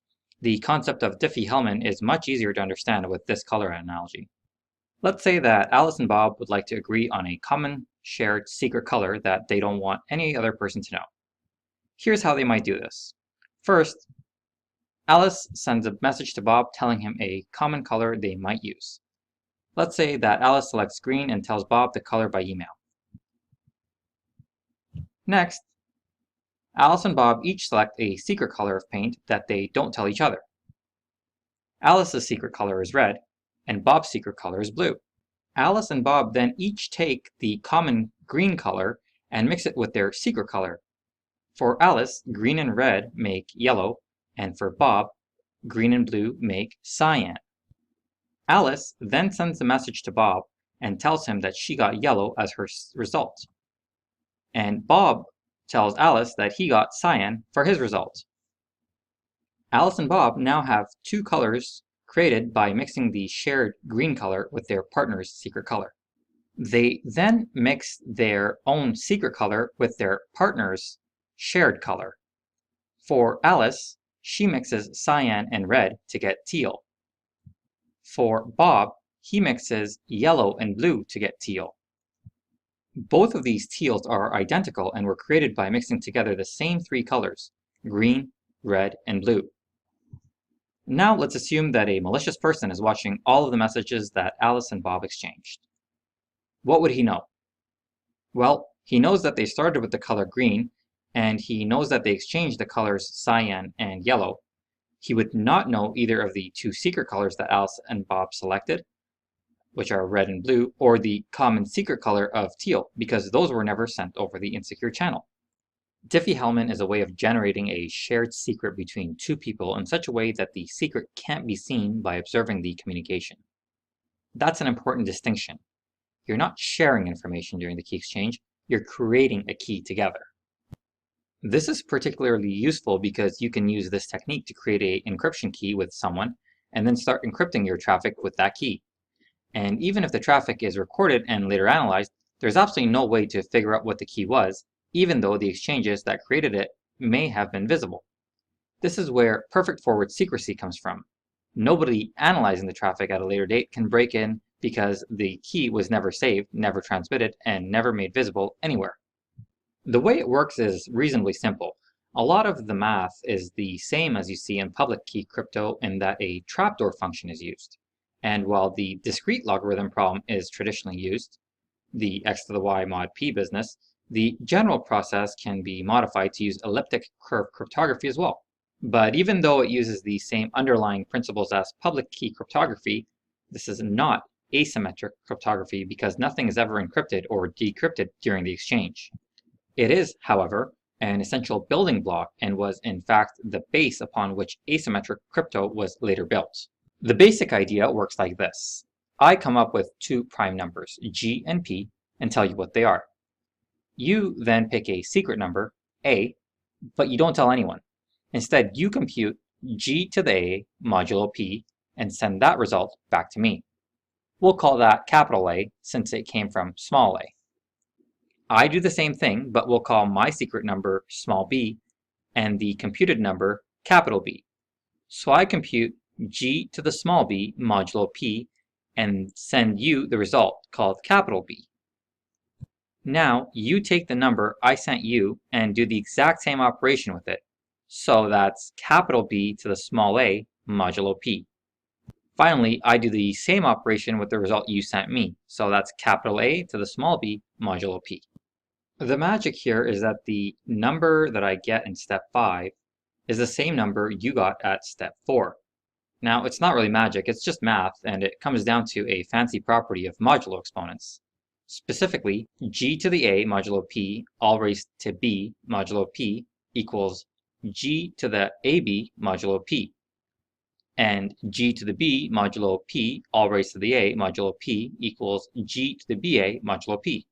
Which, if you examine closer, means that you'll get the same answer no matter which order you do the exponentiation in. So I do it in one order and you do it in another.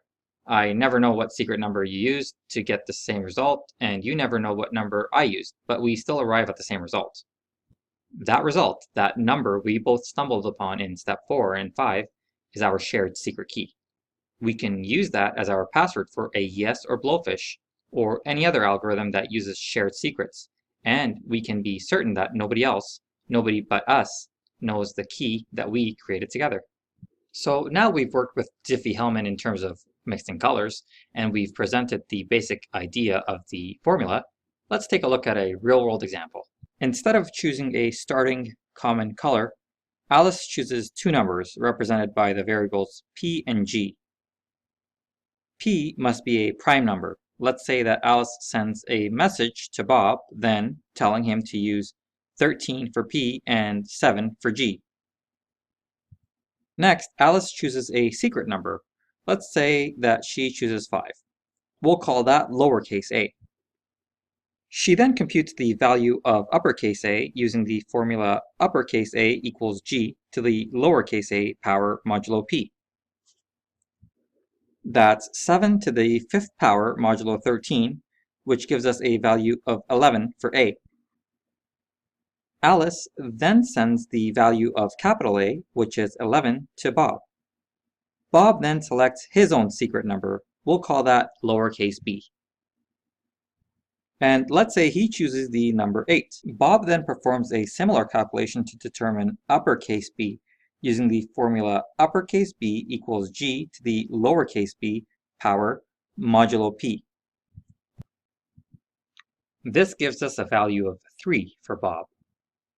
Bob then sends the value of capital B, which is 3, to Alice. Alice then computes the shared secret S using the formula S equals uppercase B to the lowercase a power modulo P.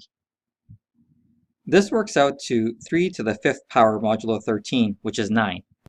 Bob can then compute the same shared secret key using a different formula. S equals uppercase A to the lowercase b modulo P. That works to 11 to the 8th power modulo 13, which is 9. And now Alice and Bob both have the same shared secret value of 9, which they can use as a symmetric encryption key. If a malicious person watched the entire communication between Alice and Bob, he wouldn't have enough information to reconstruct that key. In this lesson, we will discuss key escrow. Key escrow, also known as a fair crypto system, is an arrangement in which the keys needed to decrypt encrypted data are held in escrow so that under certain circumstances, an authorized third party may gain access to those keys. These third parties may include businesses who may want to access to employees' private files and communications, or governments who may wish to be able to view the contents of encrypted communications. The Clipper chip was a chipset developed by the US government during the Clinton administration. It was intended as an encryption device to be used by all communication companies for their voice transmission services. The US government needed a way to keep track of all communications within and outside of the US, so it proposed the Clipper chip initiative in 1993. It was designed with security in mind, but because of public backlash, it did not come to fruition and was scrapped in 1996. The Clipper chip used what is called a skipjack algorithm, which was developed by the US National Security Agency, or NSA, and classified as secret. It contained the Capstone chip, which provided all cryptographic processing. The Clipper chip was supposed to be adopted by all telecommunication companies in the US to provide encryption, thus preventing outside eavesdropping. However, there was a backdoor. The government had the decryption key, and anyone legally authorized could gain access to the key and decrypt all messages. The Clipper chip provoked backlash from the public and the computer industry as a whole because of the potential privacy issues and possible abuse. The Electronic Privacy Information Center and the Electronic Frontier Foundation challenged the proposal, saying that it could be subject to citizens' possible illegal surveillance. In addition, individuals and the business sector might get stuck with an insecure communication system, as the Clipper chip's encryption and secret classification could not be evaluated by the public. A data recovery agent is a Microsoft Windows user who has been granted the right to decrypt data that was encrypted by other users. The assignment of a DRA rights to an approved individual provides an IT department with a way to unlock encrypted data in case of an emergency. Data recovery agents can be defined at the domain, site, organizational unit, or local machine level. In a small to mid-sized business, the network administrator is often the designated DRA. In very simple terms, here is how it works. The network administrator uses Microsoft Windows group policy in Active Directory to assign everyone a public key for encryption and their own personal private key for decryption. This ensures that users can only decrypt the content that they have created, and no one else's. The data recovery agent, however, is assigned a private key capable of unlocking all content encrypted with the public key. In Windows 2000, the local administrator is the default DRA. In Windows XP Professional, Windows 7, Windows Server 2003, and Windows Server 2008 R2, there is no default DRA. Instead, the administrator must generate a recovery agent certificate which grants the user permission to access encrypted resources. If the recovery agent certificate is created after the encryption of the resource, however, the resource cannot be decrypted by the DRA. Let's compare a key escrow versus a recovery agent. A key escrow is used in cases where a third party needs access to encrypted data as defined by law. So if you get a court order to decrypt data, for example, while a recovery agent is someone who is permitted to decrypt another user's data in case of an emergency and has the key that can accomplish that decryption. So in effect, the key escrow is someone who holds the key for each user, while a recovery agent has a master key. In general, cryptographic systems assume some level of trust. A prime example of this would be a secure key exchange. In such an example, the parties involved must be confident that they are in fact communicating with the intended party and not someone else. Even beyond that, the parties would want to be confident that there is no eavesdropping in the communication via a third party. While key models such as Diffie-Hellman help prevent eavesdropping, it does not guarantee that we're not communicating with an imposter. A model such as Diffie-Hellman, for example, eliminates the need for eavesdropping protection, but it does not, however, imply that we are communicating with the intended party. So let's quickly recap what implications this has. The challenge for key exchange is that both parties must be confident that they are communicating with each other. 2, they must be confident that neither is an imposter.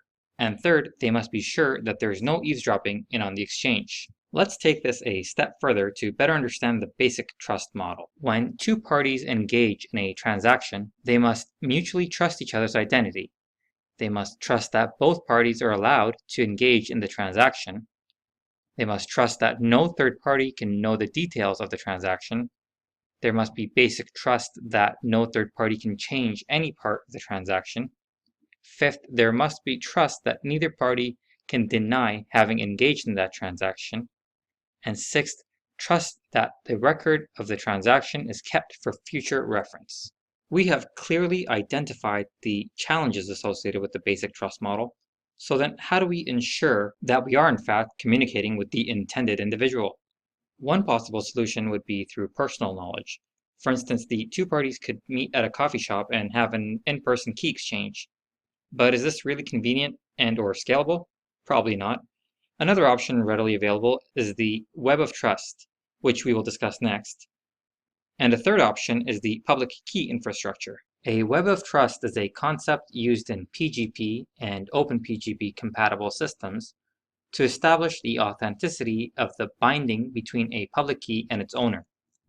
Its decentralized trust model is an alternative to the centralized trust model of public key infrastructure, which relies exclusively on a certificate authority or a hierarchy of such. As with computer networks, there are many independent Web of Trusts, and any user, through their identity certificate, can be part of it, and a link between multiple webs. A Web of Trust essentially works by having certificates signed by other users to endorse the association of that public key with the person or entity listed in the certificate. The drawback is that the user has to trust all those in the key chain to be honest, so it's often best suited to small user communities. In this lesson, we will discuss the public key infrastructure, more commonly known as the PKI, and digital certificates. A public key infrastructure supports the distribution and identification of public encryption keys, enabling users and computers to both securely exchange data over networks such as the internet and verify the identity of the other party. Without PKI, sensitive information can still be encrypted, ensuring confidentiality, and exchanged, but there would be no assurance of the identity or authentication of the other party. Any form of sensitive data exchanged over the internet is reliant on PKI for security. A typical PKI consists of hardware, software, policies, and standards to manage the creation, administration, distribution, and revocation of keys and digital certificates. Digital certificates are at the heart of PKI as they affirm the identity of the certificate subject and bind that identity to the public key contained in the certificate. A typical PKI includes the following key elements: a trusted party, called a certificate authority or CA, which acts as the root of trust and provides services that authenticate the identity of individuals and computers and other entities. A registration authority, often called a subordinate CA, certified by a root CA to issue certificates for specific uses permitted by the root. A certificate database, which stores certificate requests and issues and revokes certificates, and a certificate store, which resides on a local computer as a place to store issued certificates and private keys. A certificate authority, or CA, issues digital certificates to entities and individuals after verifying their identity. It signs these certificates using its private key. Its public key is made available to all interested parties in a self-signed CA certificate. CAs use this trusted root certificate to create a chain of trust.